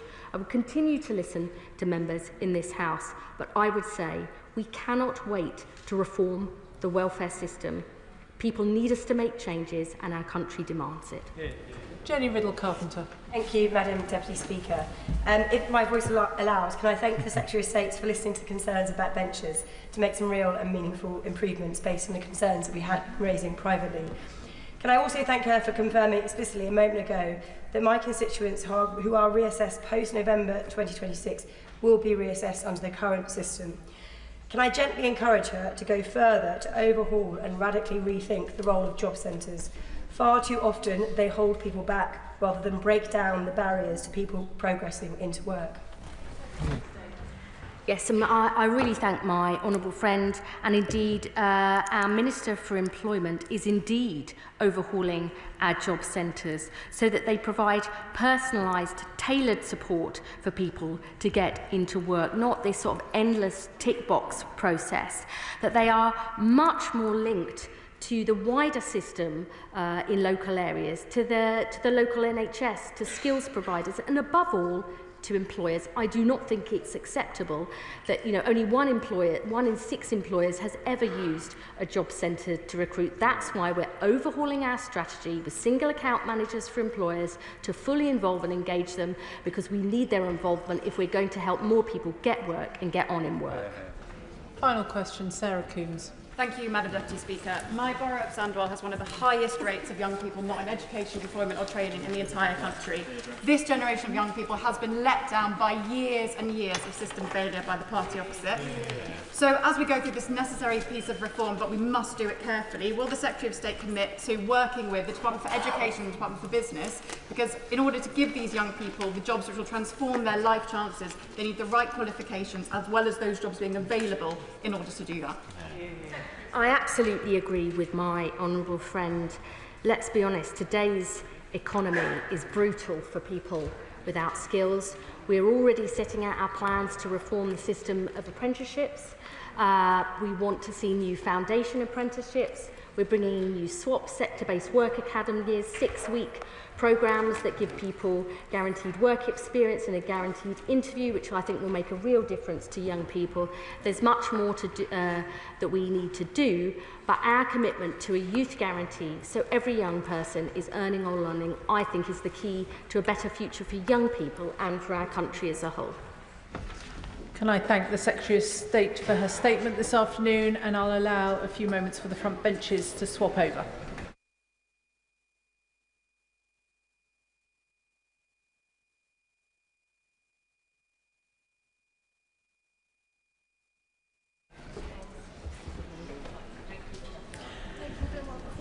Statement, the Glastonbury Festival and BBC coverage. Secretary of State Lisa Nandy. With permission, Madam Deputy Speaker, I would like to make a statement about the events at Glastonbury this weekend.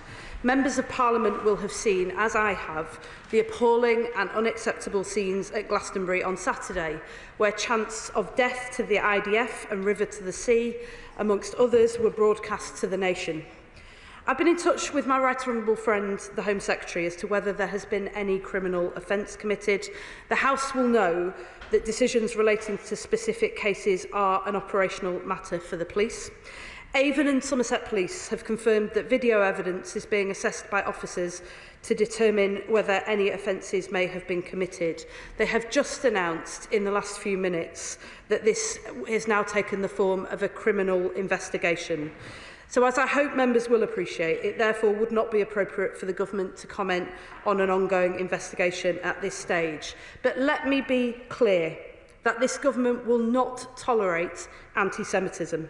It has no place in our society. It is a poison and a cancer that must be rooted out, and we will be relentless in our work to do so. This government works closely with the police and with community partners to ensure the safety and security of Jewish communities, and we will continue to do so following the enormous impact that these events have had on them over the weekend. Let me turn now to the role of the BBC. On Saturday afternoon, just after the broadcast, I called the Director General to ask for an explanation and what immediate steps the BBC leadership intended to take. As the Prime Minister said yesterday, it is essential that the BBC explains how these scenes came to be broadcast. The BBC has rightly apologised and took the immediate decision not to put this content on iPlayer. I welcome that. However, key outstanding questions remain, including why this performance was broadcast live, given the concerns regarding other acts in the weeks preceding the festival, why the feed wasn't immediately cut when the chants of death to the IDF began, and what due diligence was done prior to the decision to broadcast this particular act to the nation. I expect answers to these questions without delay.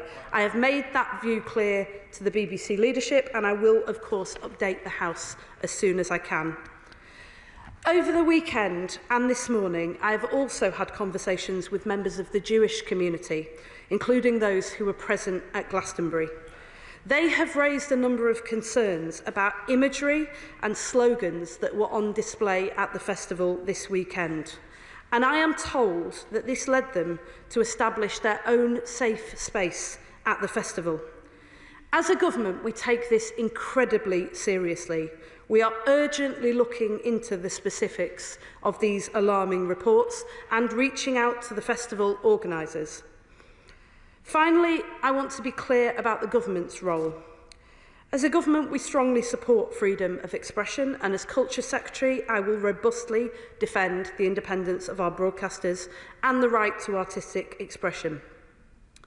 But we do not accept that incitement to violence, hate speech or anti-Semitism is art.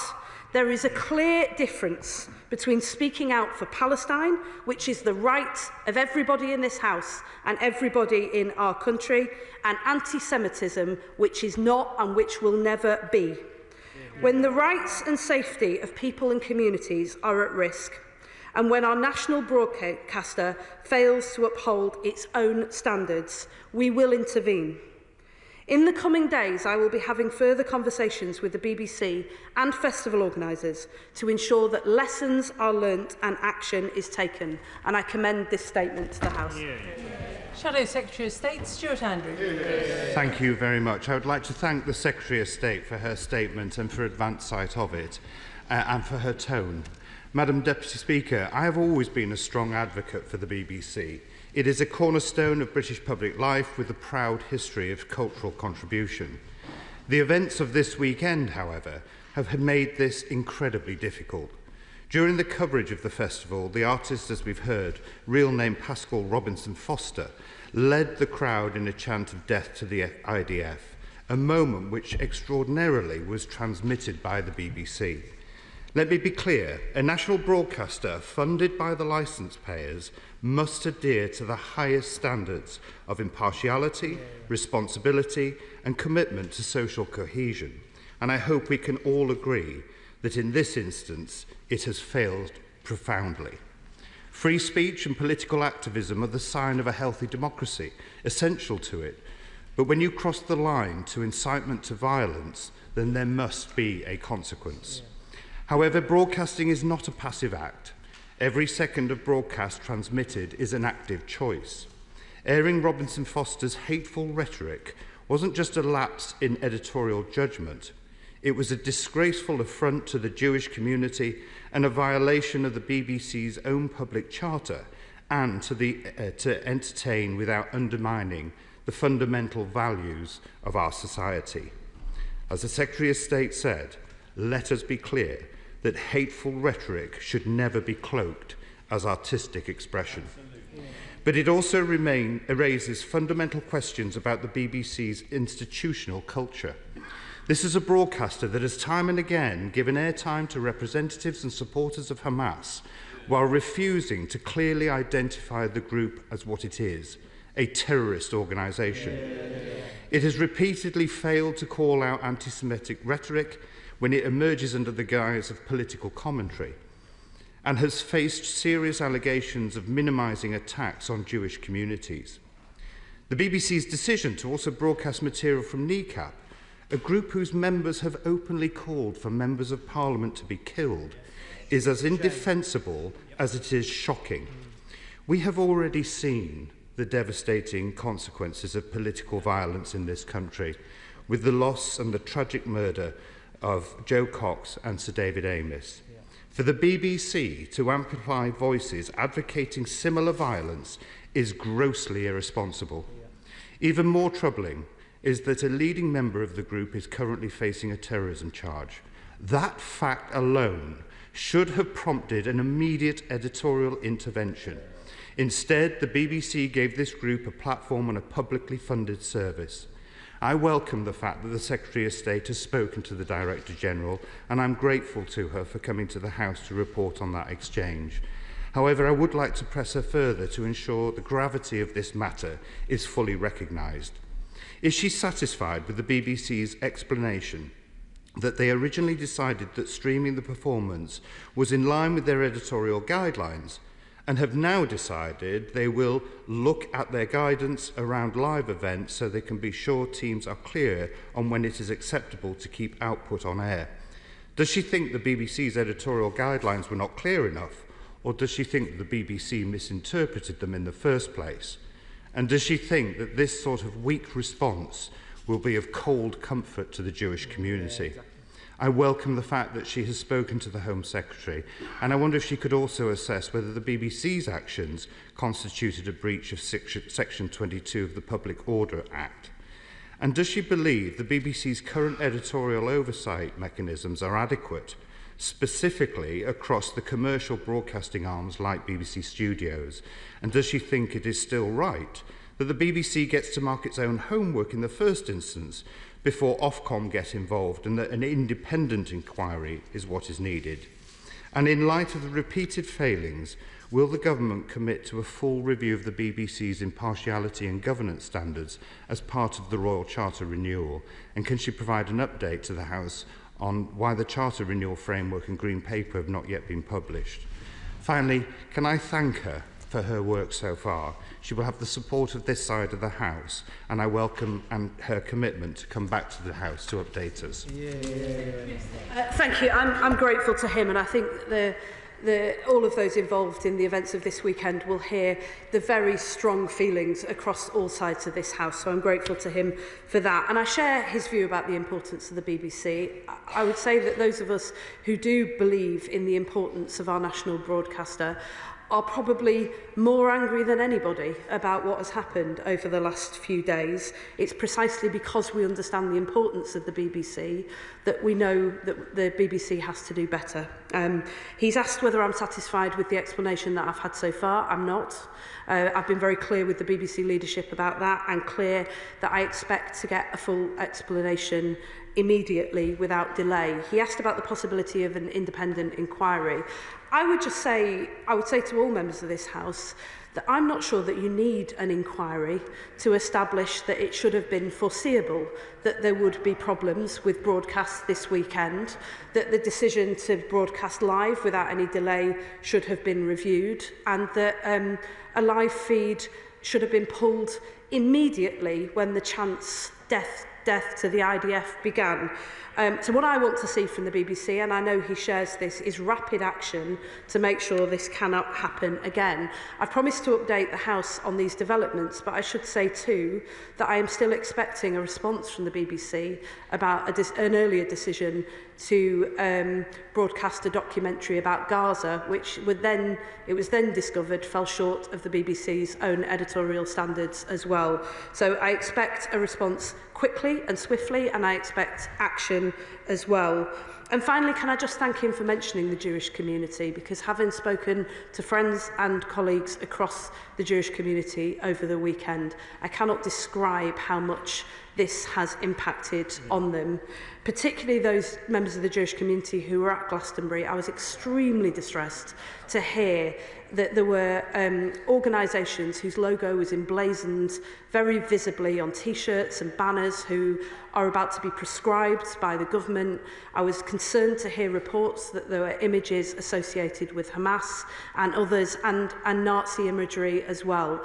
Most people who go to Glastonbury, I think, go for exactly the reasons that I've been in the past, and I suspect he has as well, because music festivals are an incredible way to bring people together, to show support and solidarity, to bind a nation and to showcase great British talent. And it is our job collectively to ensure that those festivals become again and remain a place where everybody in our country is welcome. Gareth Snell.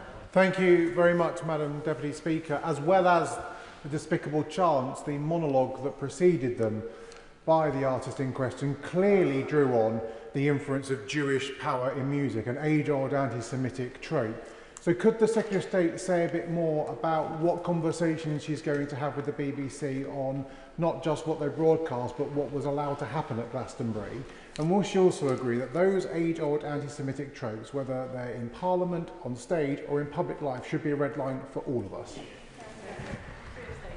Yes, and he has a very long history of standing up to anti-Semitism, including when it stained and sullied our own party, and I'm grateful to him for his leadership on this.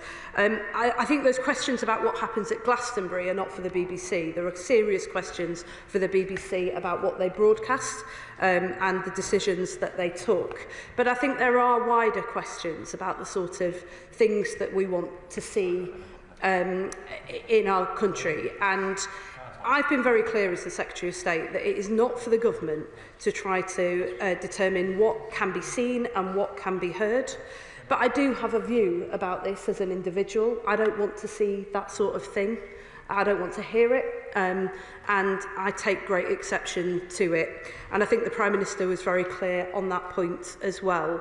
It causes harm to people in the real world, and I have felt that very strongly this weekend. That's why this government is determined that wherever we see that form of anti-Semitism, including the appalling comments that he referenced that were targeted towards an individual in the music industry simply because they were Jewish, we will always stand up to that and we will not hesitate to take action. Liberal Democrat spokesperson Max Wilkinson.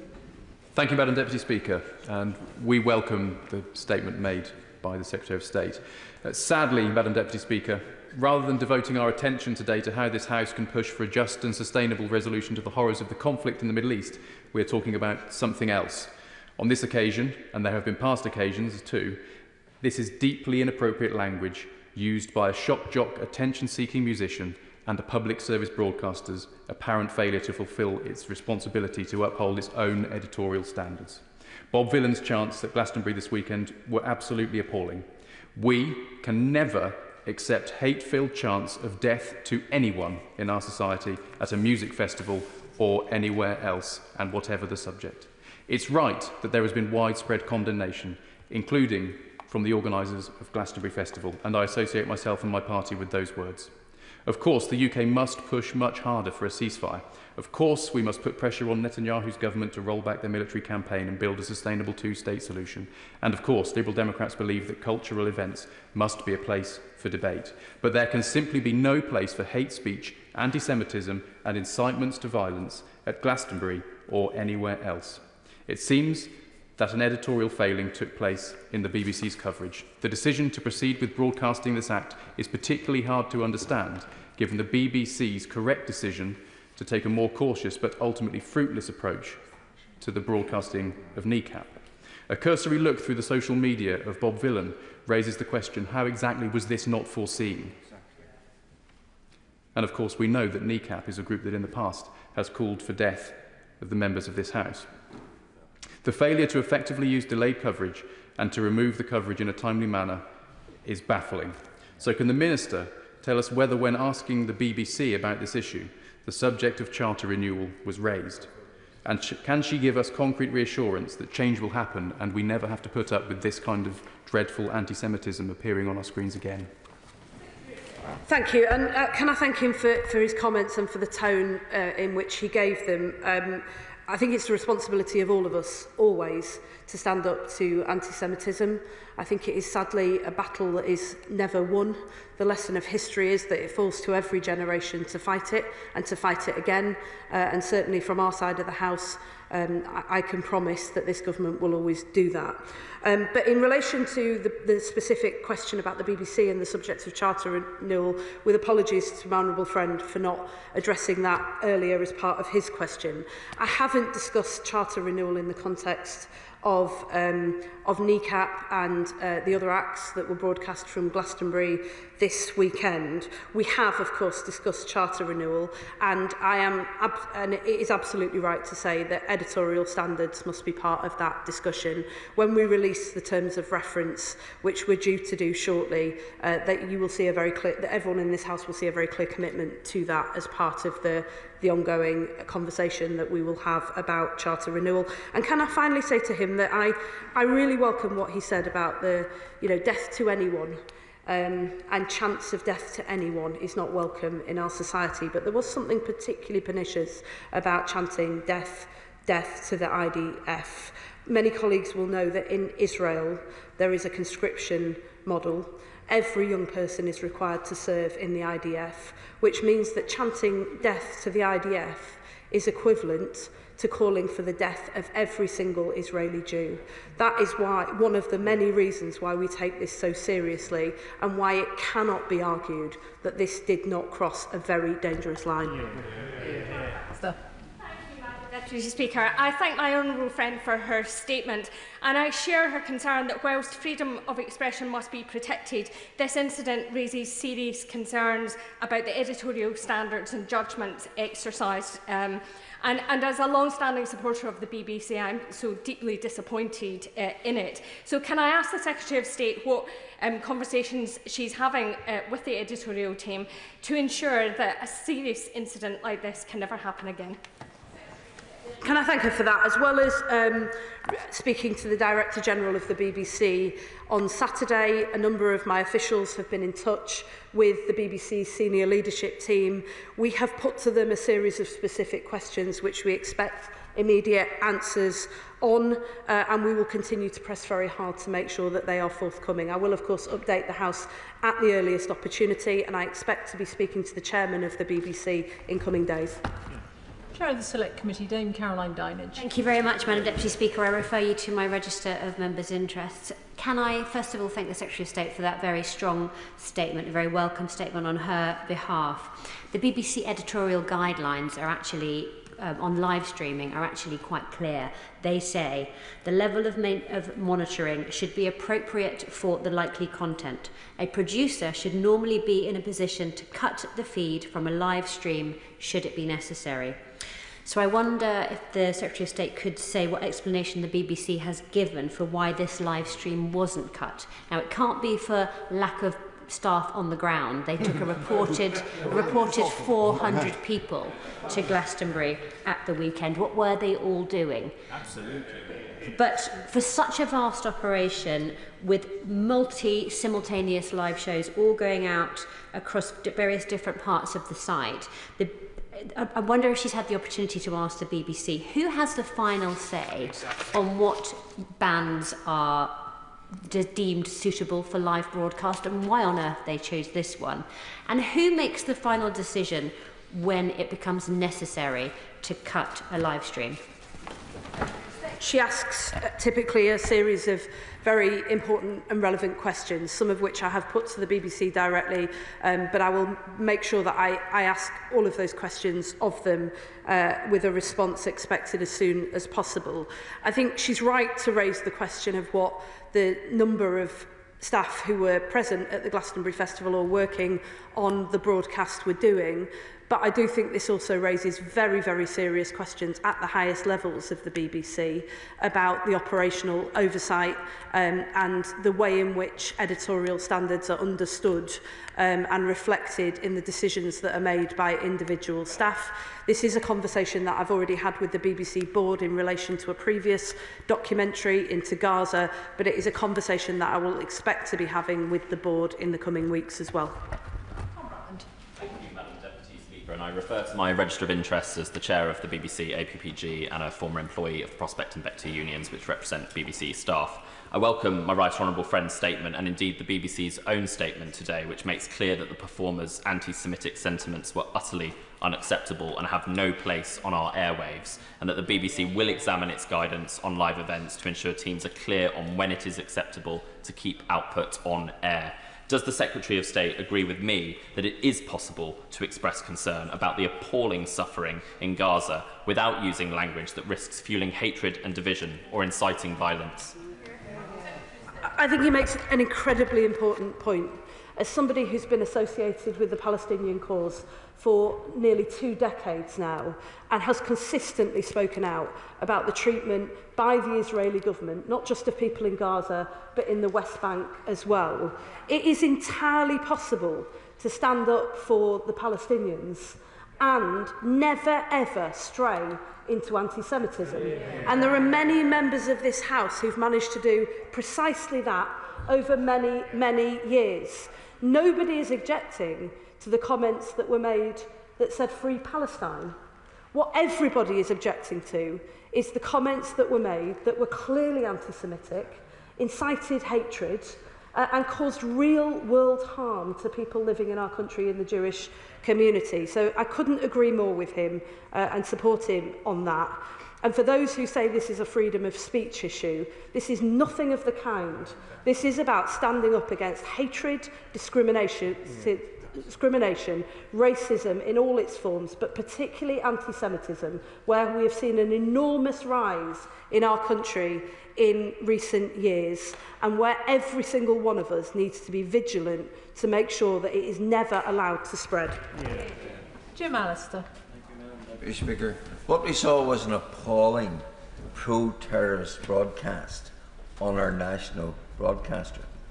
Because when you chant, kill the IDF, you're endorsing those who kill them. And those who kill them are Hamas. So it was an endorsement of the terrorism of Hamas. And yet the BBC deliberately chose not to cut the broadcast. Perhaps therefore it's time for government to consider cutting the licence fee. Well, this government's view of Hamas is clear. They are a terrorist organisation. They are banned in the UK, and there is a good reason for that, and we will continue to be outspoken about that and to be robust in relation to them. That is one of the reasons why I was very concerned to hear that there may have been imagery, symbols and graffiti in support of Hamas at the festival this weekend, and one of the reasons why we will not hesitate to make sure that we deal with that and get to the bottom of that in order to stand with our Jewish communities and with everybody in this country who stands against Hamas and is at risk from them. In terms of the BBC licence fee, he will know that this government supports the BBC. We believe it is an important institution. That is why we are so disappointed that this has happened, why we have been so exasperated with the lack of account from the leadership, not just about this, but about a previous Gaza documentary and a number of other issues as well. The BBC is one of the most important institutions in our country, and that is the reason why it is held to the highest of standards, why it's essential that we hold it to the highest of standards as we seek to start the charter renewal process, which should safeguard the future of the BBC, not just for the next 10 years, but to put it on a solid footing for decades to come. These are questions that we are determined as a government, collectively with the BBC and all members of this House, to grip. Dr. Peter Prinsley. Thank you, Madam Deputy Speaker, and I thank the Secretary of State for her excellent statement. The murder of hundreds of Jews at the Nova Music Festival in October 2023 sparked this war.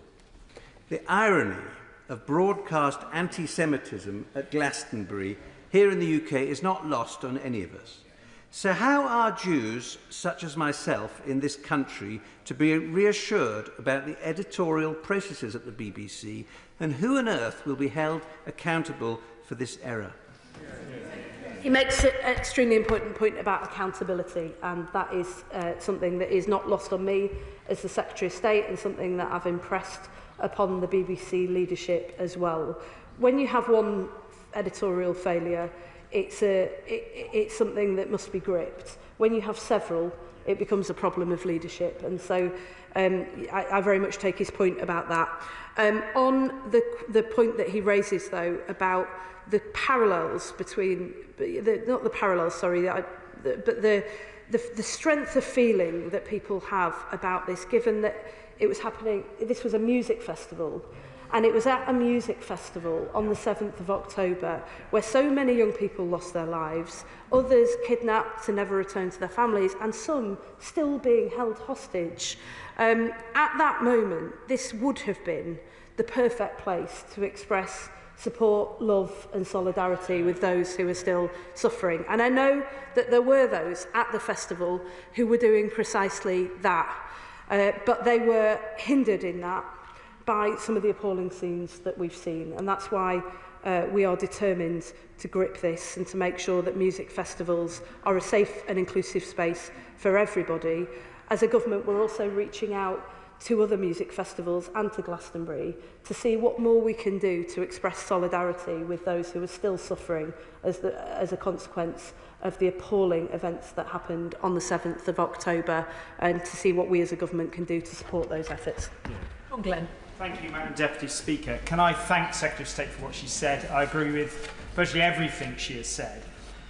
When I heard these reports, I thought of the Mayor of Wilton, Councillor Alexandra Boyd, who is Jewish.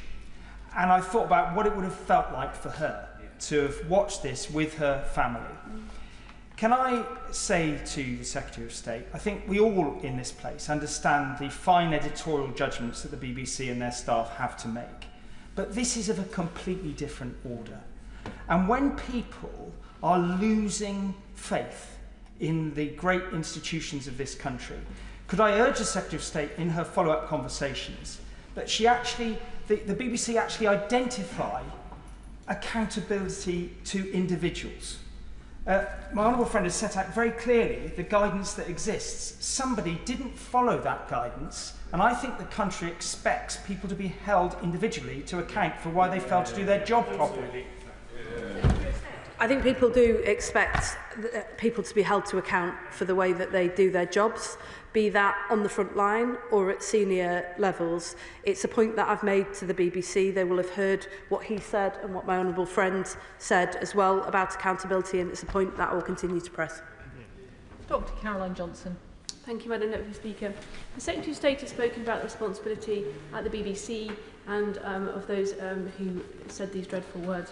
But could I ask her, what responsibility do those people who are organising the festival have, both legally and morally, to be held responsible and accountable, and to ensure it doesn't happen again? Yes. Can I thank her for that? And I deliberately included some words about the festival itself in my statement, because I agree with her that we all have a responsibility to uphold the highest standards and to ensure that people are safe and welcome and included at our shared national events. The reports that I've had over the weekend and this morning are incredibly alarming. They suggest that that was not the case this weekend, and so we are reaching out to festival organisers and investigating those reports to make sure that that can't happen again. Richard Tice. Thank you, Madam Deputy Speaker. So another week, another month, and once again the BBC has got it horribly wrong with their Glastonbury broadcast with regard to Hamas and with regard to anti-Semitism. And once again, another grovelling apology. How long, Secretary of State, must this go on before, regrettably, many in the Jewish community and millions of the British people conclude that the BBC is institutionally anti-Semitic? Well, I was going to thank him for that suggestion, but I think his views about the BBC are very clear. Those of us who support the BBC, who believe it's an incredibly important institution, however, will know that it should and does in some instances play an important role for all communities to be heard and feel valued as part of our public life. That is the standard that we expect the BBC to be held to. That is the standard that this government will hold them to, and we will not hesitate to take the action that we need to make sure that it does rise to meet those standards. Andrew Murison. Thank you, Deputy Speaker. Congratulate the Secretary of State on her statement. Normalising, condoning, tolerating, the kind of things that we saw at Glastonbury over the weekend, history tells us never ends well. It ends extremely badly indeed. As a neighbouring MP, I have written twice to Worthy Farm with my concerns about kneecap following reports of one of its members advocating the killing of MPs. No reply, none expected. Instead, it schedules Bob Villan, who we heard also advocates killing people, this time Jews. Does the Minister agree that it is no good Glastonbury's very wealthy organisers banging on about their festival being a safe space for everyone, whilst it continues to facilitate operations like this? Well, I share his concerns about how this was able to happen, and I am sorry to hear that he has had no response at all to very serious concerns raised in a capacity as a democratically elected Member of Parliament for people in the area who deserve answers. That's something I'm certainly happy to follow up on his behalf and with him after this statement. I share his view that festivals, music festivals in particular, must be safe and inclusive and welcoming spaces. And I fear that we fell way short on this occasion. I visited Glastonbury myself before. I know that it provides an incredible showcase for a lot of British artists, not just those at the top of their game, but up-and-coming British artists as well. But as the organisers rightly acknowledged, a line was crossed this weekend, and that must not be allowed to happen again. Gregory Campbell. Madam Deputy Speaker, I thank the Secretary of State for her statement and the sentiments contained therein. But would you agree with me that in the run-up to the festival, it was very clear to many of us, given the track record of some of the participants, that this was going to happen or something like it was going to happen. The government were aware something was going to happen. The BBC were aware something was going to happen. And still it happened. Where does the sanction lie? And who is going to implement the sanction? And when are we going to know what it is? Well, can I thank him for that? I mean, I agree very much with the sentiment that much of this was foreseeable. None of us could know precisely who was going to say what, but I think even a cursory glance at Google could tell you that this particular artist has a history of provoking very extreme statements and behaviour, particularly in relation to the events in the Middle East. I don't think it would have been too difficult to foresee that, and I think there are therefore serious questions to answer about the issues around live streaming, about due diligence and other factors as well. Those are questions I expect a response from the BBC on, and the action that they will take in order to ensure that this does not happen again. If those answers aren't forthcoming, I do have various levers in order to hold the BBC to account, and I want to be clear with him and with the House that I will not hesitate to use them if I need to do so. Jack Rankin. Thank you, Madam Deputy Speaker. Had no chance been calling for death to any other people, nationality, ethnicity, there is no question in my mind that that live feed will have been pulled straight away. I welcome the Minister's robust statement, but the problem is this is systematic, isn't it? There's been a decades-long and deep-rooted bias at the corporation against Israel, and the BBC has seemed unwilling or incapable to deal with it, hasn't it? Can I thank him for that statement? And I really do feel the strength of feeling and the anger and the emotion that is contained behind what he says. I felt that from the Jewish community as well over the weekend, and actually from all of us, including myself, who feel very, very strongly that this should not be allowed to happen, and it certainly shouldn't be allowed to continually and repeatedly happen. As to whether there's a question of inbuilt bias at the BBC, I think what has happened here is a serious failing of editorial standards, leadership and oversight. It's that I need to make sure that we address, particularly because he said that if it had been any other group, it probably would have been pulled straight away. I'm not sure that we can say that with any confidence, actually, given that, as the chair of the Select Committee just made clear, there were hundreds of BBC staff involved in this production. There were the BBC was represented at Glastonbury at the most senior level, and yet the feed wasn't pulled and the standards weren't upheld. It's my job to make sure that, regardless of which community it affects, that those standards are upheld, and I give him my word that I will use every lever at my disposal to make sure that that happens. Ayub Khan. Thank you, Madam Deputy Speaker. I wish we lived in a world where there was no chanting of death.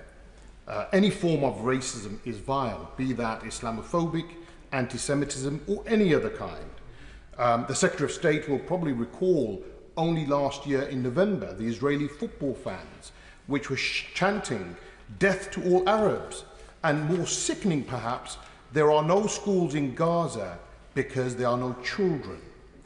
That kind of speech and chanting must equally be condemned. And what's sad is that whilst we have a ministerial statement here today, we did not have any ministerial statement when that chanting happened. It's the hypocrisy which is causing an outrage in the British public. Does the Minister not agree that that is what's happening out there in the community? No. Could not disagree more. And I would just say to him that, of course, absolutely, I think every member of this House will utterly condemn chants of death to all Arabs. It's disgusting and disgraceful. It's a principle by which we hold ourselves. And there is no hesitation from anybody in this House. The reason I've brought a statement to the House today is because our national broadcaster, which is funded by the licence fee, which is paid by the public in this country, has broadcast something that is deeply, deeply offensive to a community in this country, that has made many, many people feel, and may actually have made them, unsafe. That is the most serious thing that you can imagine. It is rightly a question for government, and that's why I didn't hesitate to bring it to the House today. If this had been a broadcast that had led with the chant that he describes, broadcast by the BBC, you would be having the same statement at this dispatch box, and you would be getting the same response from other members of the House. And can I just say to him that it does, as somebody who has stood up for the Palestinian cause for the last nearly best part of 2 decades in this House, especially when it was hard, and especially when it was unpopular, and especially when it cost me friends and colleagues, and has stood alongside many members of this House in order to highlight the plight of the Palestinian people. Can I just say to him that, as a long-standing supporter of justice for the Palestinians, he does nothing for the Palestinian cause by aligning himself with anti-Semites. John Cooper. Thank you, Madam Deputy Speaker. A blind man on a horse could see there was going to be difficulties broadcasting a band called Kneecap, named after a terrorist punishment. People who'd called for the death of people in this House, and we should take a moment here now to reflect on the fact that Eddie Neve and Ian Gow were both killed by Republican murderers. Is it not the case, however, that there is a pattern emerging here with the BBC, given the events of the weekend and given previous incidents, that will she at least test the idea that the BBC has a fundamental problem with Israel? Secretary of State. Let me first of all recognise that the BBC has been criticised by all sides in this conflict for bias, which shows the very difficult editorial line that they have to walk. But let me also be clear that when it comes to what happened this weekend, as the BBC itself has rightly acknowledged, the coverage, the standards, the enforcement of those standards fell well short of what was expected. And let me acknowledge that that's not the first time in recent months that that's happened. Let me assure him that the government takes this incredibly seriously. We are having discussions with the BBC at the most senior levels in order to make sure that this is gripped.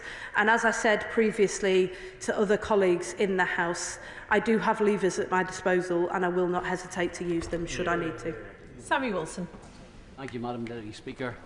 I think that anyone who witnessed the disgusting images of young, middle-class, educated morons chanting death to IDF soldiers at the weekend can only be alarmed that we've stooped to this level in our society. But even worse, the state broadcaster should then broadcast those images across the nation.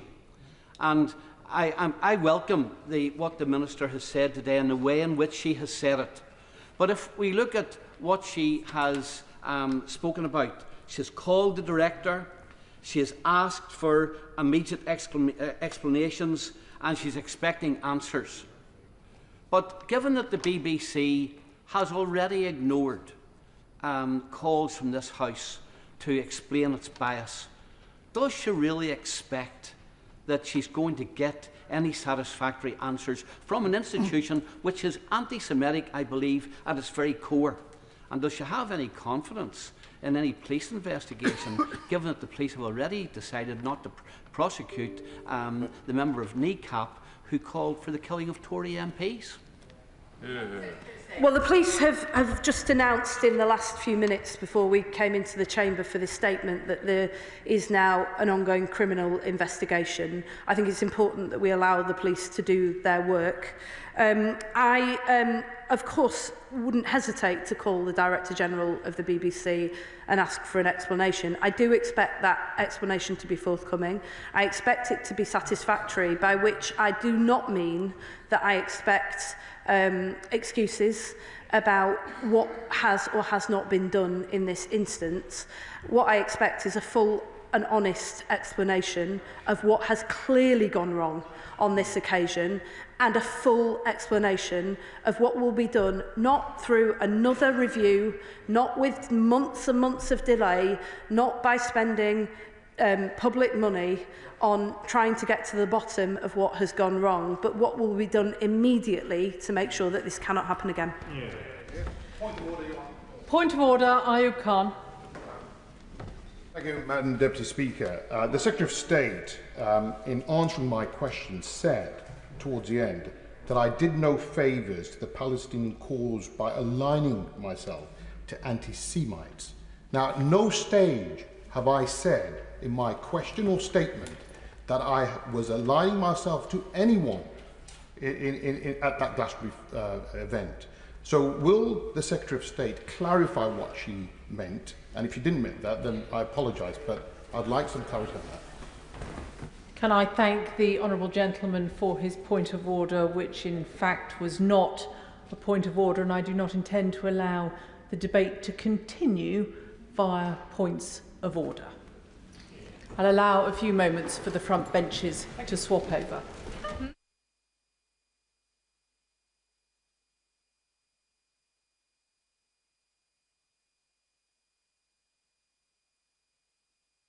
Come now to a statement on the Prax Lindsay Oil Refinery. Minister Michael Shanks. Thank you, Madam Deputy Speaker. With permission, I'd like to make a statement about the Prax Lindsay Oil Refinery. Today, its owners have declared insolvency at the refinery. The Government is urgently acting in response to this deeply concerning news. And I know it will be extremely worrying news for workers at the refinery as well as the wider community in Lincolnshire. And let me say very clearly, the Government stands with the workers, the families and the wider community at this difficult time. They have been let down by the company, but we will ensure that they are supported. Let me first take the House through the chain of events leading up to today and then the actions that we will take in response. There have been long-standing issues at the refinery since it was acquired in 2021, At the end of April, the government was informed of ongoing commercial difficulties, and the Energy Secretary met the Chief Executive on the 13th of May to see how the government could provide support. The Secretary of State was reassured by the company that there was no immediate closure risk at the refinery. A week ago, the business changed their position and said they feared it could no longer be a going concern. We repeatedly asked them at official and ministerial level what the financial gap was to work out whether the government could help bridge that gap. But the company were unable to share that basic information. As a result of today's decision by the company, an official receiver and administrators have been appointed to take over different parts of the business. And the government will ensure supplies are maintained, protect our energy security and do everything we can to support the workers, including engaging with trade unions and industry bodies.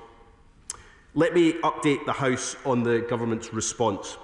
First, we will work with the official receiver over the coming days and weeks to manage the situation at the Lindsay Oil Refinery site and determine the next steps. The official receiver will take immediate steps to ensure safe operations at the site, ensure continued fuel supply and explore all credible options for a sale. Unfortunately, the refinery has consistently failed to make a profit since it was bought by the current owners from Total in 2021. It's recorded a total of around £75 million worth of losses between its acquisition in 2021 and the financial year ending in February 2024. This has left the refinery in a situation in which it is in very bad shape, and the company has left the government with very little time to act. We are supporting the official receiver to carry out their statutory duties, including managing the situation on the site to determine next steps. This will include urgently reporting back on the steps, including all potential uses of the site, prior to wind down of the refinery. As to the wider business, there are extensive operational and financing interdependencies within the Prax Group, which mean that the refinery's parent company, State Oil Limited, has also been placed into administration today, along with a small number of other group entities. However, other parts of the group, including its UK retail business, have not gone into administration. The retail business will trade as normal while the administrators look to secure a sale in due course. Second, there are questions that now must be answered about how the owners allowed this situation to happen. That's why my right honourable friend, the Energy Secretary, has today written to the Insolvency Service to demand an immediate investigation into the conduct of the directors and the circumstances surrounding this insolvency. Third, as we engage in this work, our immediate priority is to ensure that affected workers at the Prax Lindsay refinery are supported through this difficult time. The government believes the business's leadership have a responsibility to the workers and the local community, and we are calling on them to do the right thing and provide support to the workers through this difficult period. The wealthy owner cannot wash his hands of his obligations to the workers and their families, and that's why we are calling on him to put his hands in his pockets and deliver proper compensation for the workers. The government will now urgently work with the company and trade unions to explore what further support can be offered for the workforce. And that will include the maximum possible help to ensure workers can pursue new job opportunities if the refinery cannot be sold. Fourth, more widely, we are committed to securing the long-term future of the UK's refinery sector. It's important to say that the UK has a refining sector with a number of well-run operators. I met the refining sector earlier this month for a ministerial roundtable, and they told me that they hadn't had such a meeting with government for 13 years. The reality is the previous government left the UK's refining sector facing significant long-term challenges. And we know there are global challenges too, including competition from larger refining operations in the Middle East, India and Africa. We've already seen the effects of years of negligence from previous governments, and this government has been left to pick up the pieces. For our refining sector as a whole, the UK government is determined to work with industry, workers and trade unions to ensure we safeguard our refineries for the future. That's why we're reviewing the methodology for the energy-intensive industries compensation scheme that we inherited from the last government. The refinery sector is not covered by this scheme, and this review will help assess whether sectors like this should be covered in the future. and whether more can be done to help their competitiveness. And that's not all, Madam Deputy Speaker. In less than 12 months in office, we've invested in CCUS, which can help key refineries such as Phillips 66 and Stanlow through Viking and HyNet. We've funded Project Willow at Grangemouth, a project that can help all refineries meet future challenges. And we're driving forward with the Sustainable Aviation Fuel mandate to help refining sectors maximise the opportunities created by the clean energy revolution. Madam Deputy Speaker, from the moment we were informed of these issues, the Government has been focused on securing the future of the Prax Lindsay Oil Refinery site and supporting its workers. Today, those workers have been badly let down by this company, but we are committed to supporting them and the wider community during this difficult time. And the Government is absolutely committed to a long-term future for the UK's refinery sector. We will provide further updates on the steps that I have set out in this statement over the weeks and months ahead, and I commend this statement to the House. Shadow Secretary of State Andrew Bowie. Thank you very much, Madam Deputy Speaker. I would like to thank the honourable gentleman for advance side of his statement and for taking the time to speak with me on this issue earlier today. Today, hundreds of jobs are at risk and a strategically significant asset is in jeopardy. The refinery has a capacity of roughly equivalent to 35% of British petrol consumption and 10% of British diesel. The refinery supplies aviation fuel to Heathrow Airport via a pipeline. Refineries represent a core strategic interest for the United Kingdom. We are reassured that the oil and gas fields to the west of Shetland are not at risk, nor are the network of petrol stations affected by the announcement today, and I would like to reiterate that that side of the operation is not at risk. The Lindsay Oil Refinery has been loss-making since acquired from Total Energies in 2021, and we are aware of long-standing financial issues with the Prax Group, including being unable to provide accounts to Government. As such, we support the Government in ordering an investigation into the conduct of the directors and the circumstances surrounding this insolvency. But it is clear, despite any individual management issues facing the specific company, and these, as the Minister has said, are multiple, that the refining industry as a whole is being driven into the ground by the high cost of energy in this country. In the late 1970s, Great Britain had 17 oil refineries. If the Lindsay Refinery in the Humber does close its doors, only 4 will remain. Energy is the single largest cost of operating a refinery. The sky-high cost of energy to industry in the UK is pushing manufacturers and energy-intensive industries like refineries out of business. And as Sir Jim Ratcliffe of INEOS has said, the chemical sector is facing extinction because of enormously high energy prices and crippling carbon tax bills. Industry in the United Kingdom is uncompetitive. 2 oil refineries closing within 6 months. It's quite clear we have to have a rethink. If our route to lowering emissions in the UK is at the price of deindustrialisation of jobs, livelihoods and economic growth, if it means impoverishing the UK and increasing dependency on imports and a fragile supply chain for fuel and essential oil products, then we must rethink. If the Secretary of State brings refineries into the scope of the energy-intensive industries compensation scheme, he is providing only a sticking plaster response. Exempting specific industries from policy costs, the renewable obligation, the feed-in tariff, the cost for contracts for different subsidies and capacity market payments, does not fix the foundations. This piecemeal approach simultaneously accepts the devastating consequences of green levies on the industry whilst abdicating responsibility for fixing the root problem. We are already seeing the real impact on working people, on their livelihoods and communities if action is not taken. 400 jobs lost at Grangemouth, 60 at Moorcroft Pottery in Stoke, over 1,000 at Vauxhall and Luton, 250 at Electric Grass Fibre in Wigan, and now Prax at Lindsay with 440 employed at that oil refinery. Unite the Union have warned the Government that its policies have placed the oil and gas industry on a cliff edge. This Government is driving up the cost of energy, increasing reliance on imports and offshoring our carbon emissions. It's not good for the climate and it's very bad for Britain. Refineries have consistently raised the existential issues facing the sector. The cost of the emissions trading scheme, eye-wateringly high energy bills. Since the closure of Grangemouth, no action has been taken by this Government to tackle the fundamental problem, to reduce the burden on businesses, to make UK manufacturing more competitive and to back British industry. So can I ask the Minister, what is the Government's plans for the Lindsay refinery? Does he expect to find an operator, and how long will the Government support the refinery, and what plans do they have for the refinery if no buyer is forthcoming? What action will he and his Government take to ensure this situation is not replicated at Britain's 4 remaining refineries? How many petroleum refineries does he expect to be left by the time the Labour Government leaves office in 2029? And what will the government do to take action on bringing bills down for all industrial energy consumers and not just those covered by the Energy Intensive Industries Compensation Scheme? Well, can I thank the Shadow Minister, first of all, for quite rightly, I think, repeating the fact that not all of the business that we've been discussing in this statement has gone into administration today. That's really important to say that there is certainty in other parts of the business. We'll be able to outline more of that in the days and weeks ahead. And thank him also for his and his party's support of the investigation that the Secretary of State has launched into the conduct of the directors. Clearly something has gone badly wrong here, and it is important that we get to the bottom of that. On his three specific questions, I think, first of all, the government has backed the official receiver who is now running the refinery in the short term.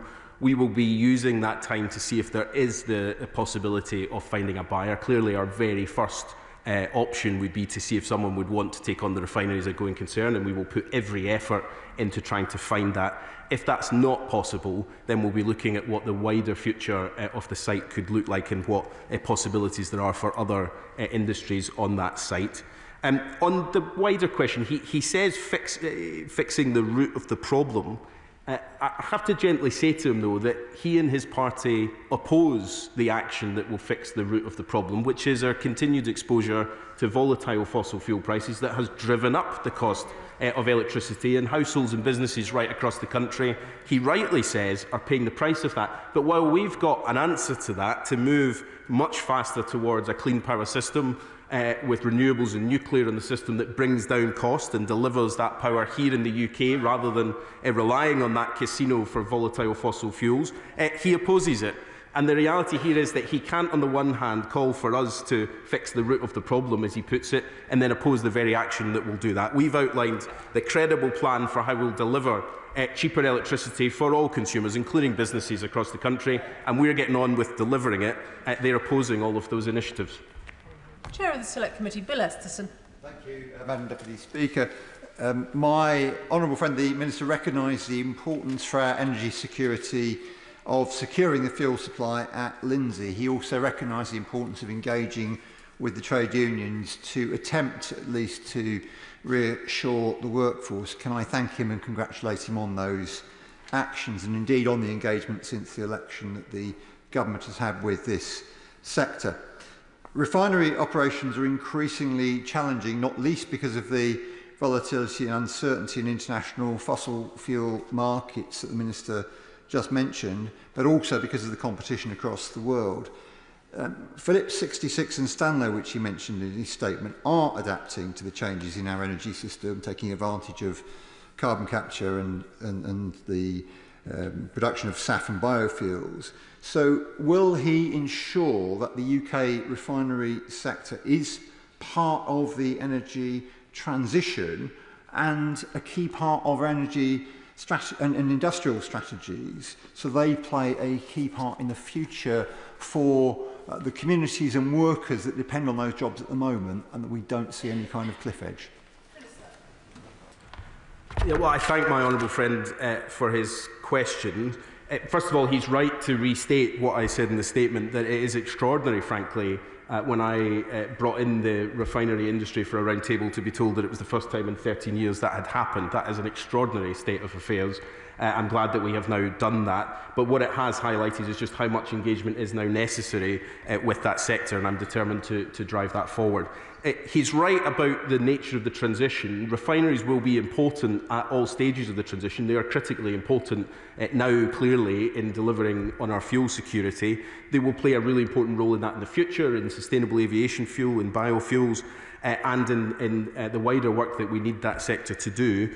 And we'll support it to transition into what some of those future technologies could look like. The bottom line here is that in this particular case, we seem to have had a business that was far from doing that, not driving forward the investment that was necessary, and we will now, at pace, try to get to the bottom of what the directors were doing with this company. It is a shocking state of affairs, a sad day for the workers, but I do genuinely believe that there is a strong refining sector in the future.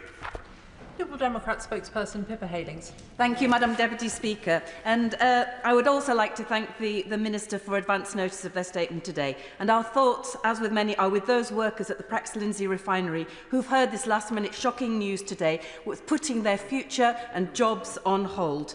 And we understand this is just one refinery within the Prax Group, but the threatened closure will be sending shockwaves across their wider operations, with their newly acquired oil fields to the west of Shetland and roughly 200 petrol stations in the UK under the Breeze and Harvest Energy brands.